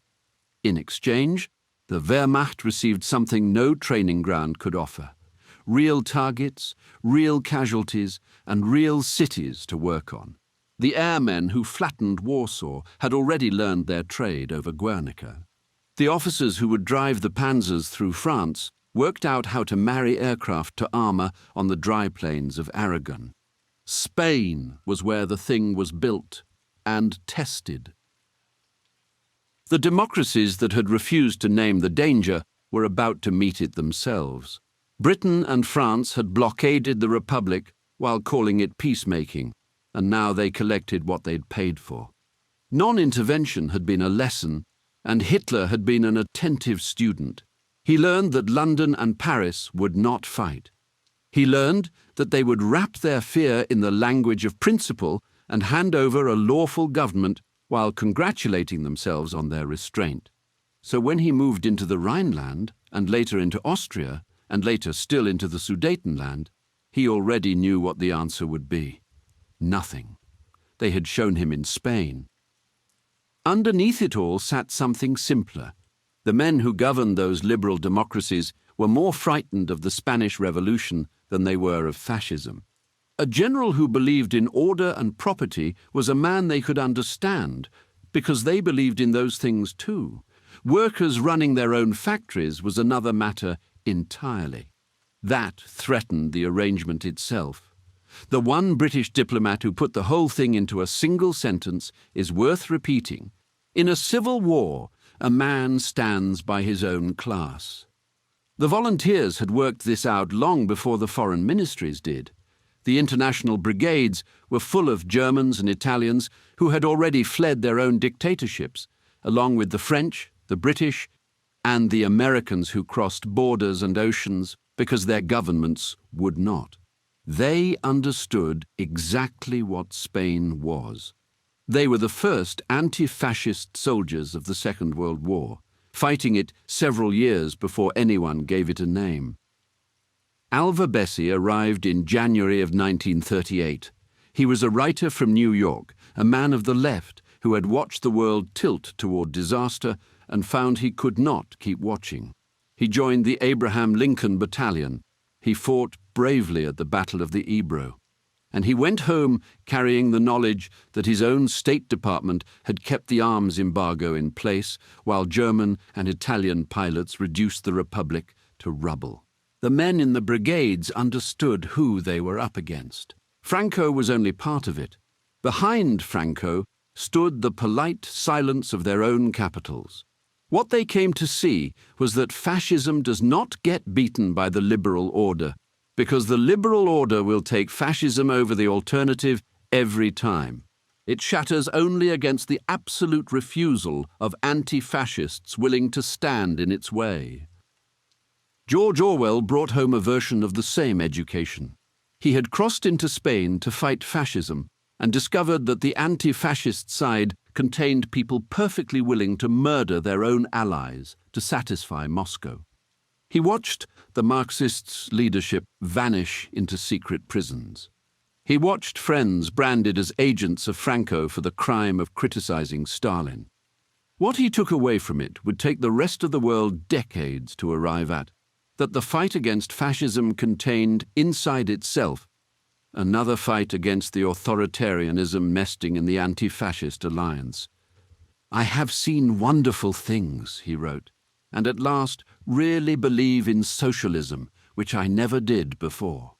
He was equally certain that the Communist Party would wreck any revolution that failed to serve Moscow's purposes. And there was the lesson nobody wanted. A popular front that demands the revolution be shelved is a trap with the jaws already open. In those first weeks, the workers who took the factories and the peasants who took the fields had made something people would die for. A society without bosses, without landlords, and without the old ranks that had stood on their necks for centuries. That was where the Republic's strength came from. When the Communist Party broke up the collectives and brought the factories under central government control, they scooped out the very thing that had made working-class men and women volunteer. What was left could not hold. This method of ruthlessly suppressing any left-wing opposition travelled fast. After the Second World War, it went out across Poland, Hungary, and Czechoslovakia, and it copied what happened in Spain with an almost bureaucratic fidelity. It always started with a broad coalition against fascism to begin with. Then power gathering slowly into communist hands at Moscow's orders. Then the socialists and the anarchists swept out, the show trials, the confessions squeezed out under torture, and the old familiar charges of treason and fascism. Franco, meanwhile, outlasted his own war by 36 years, and the Spain he left behind was exactly the one he had promised, scoured of the Republic, scoured of the unions, the land reform, the free press, the elections. The graves stayed shut. Families were never told which ditch held their fathers or their sons. And some men who lived through it were never again seen in daylight.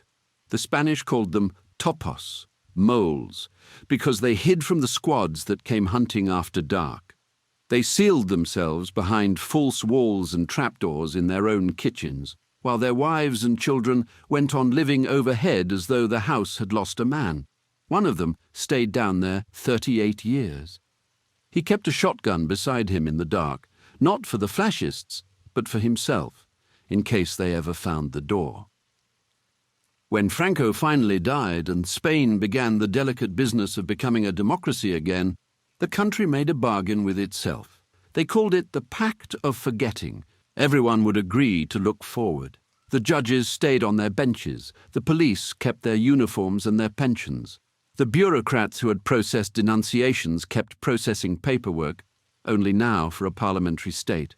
Nobody stood trial, nobody was named.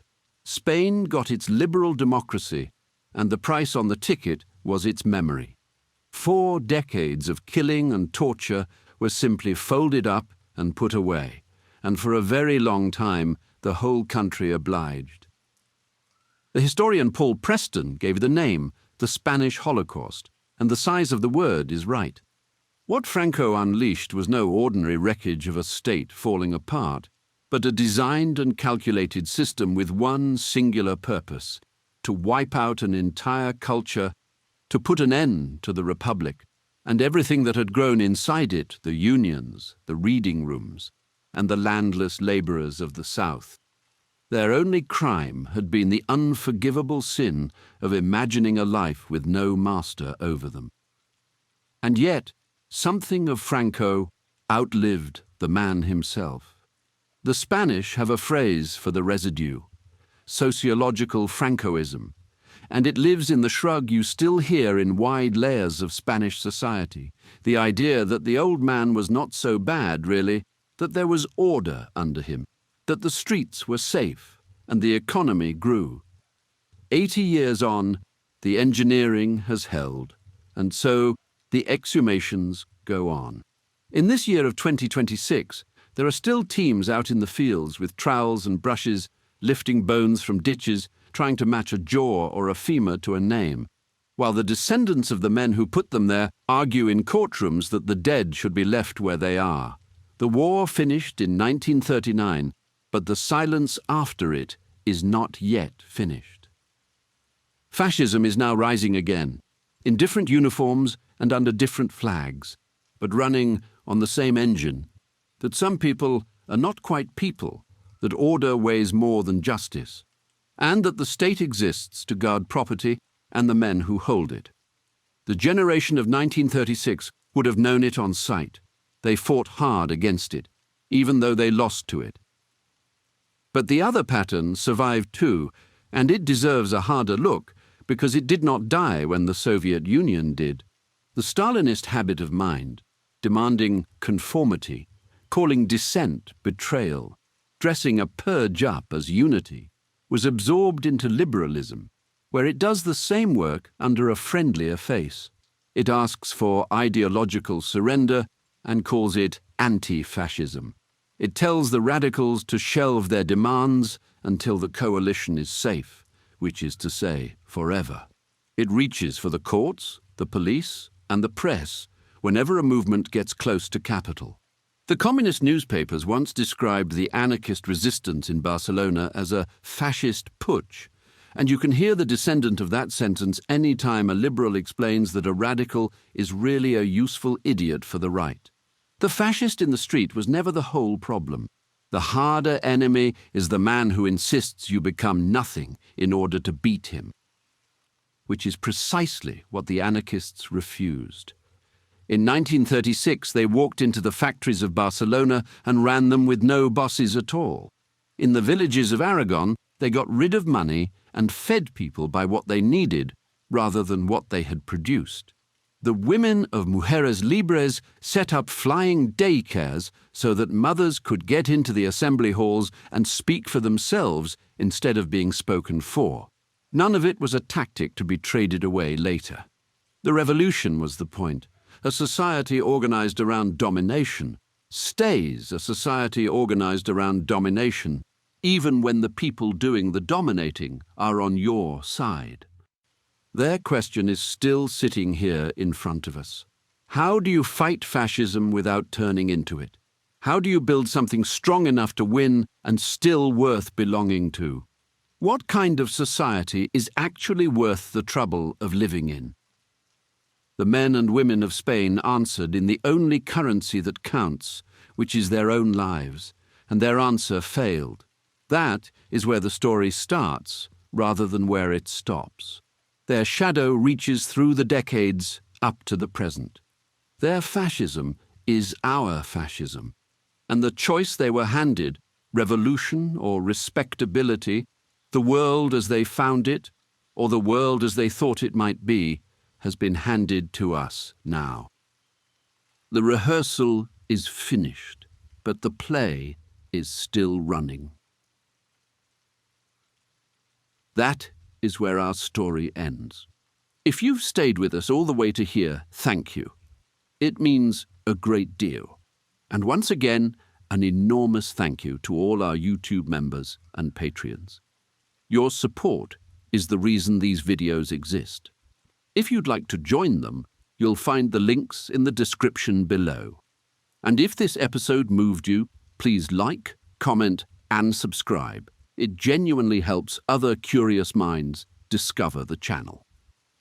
Until next time, this has been History After Dark. Goodbye.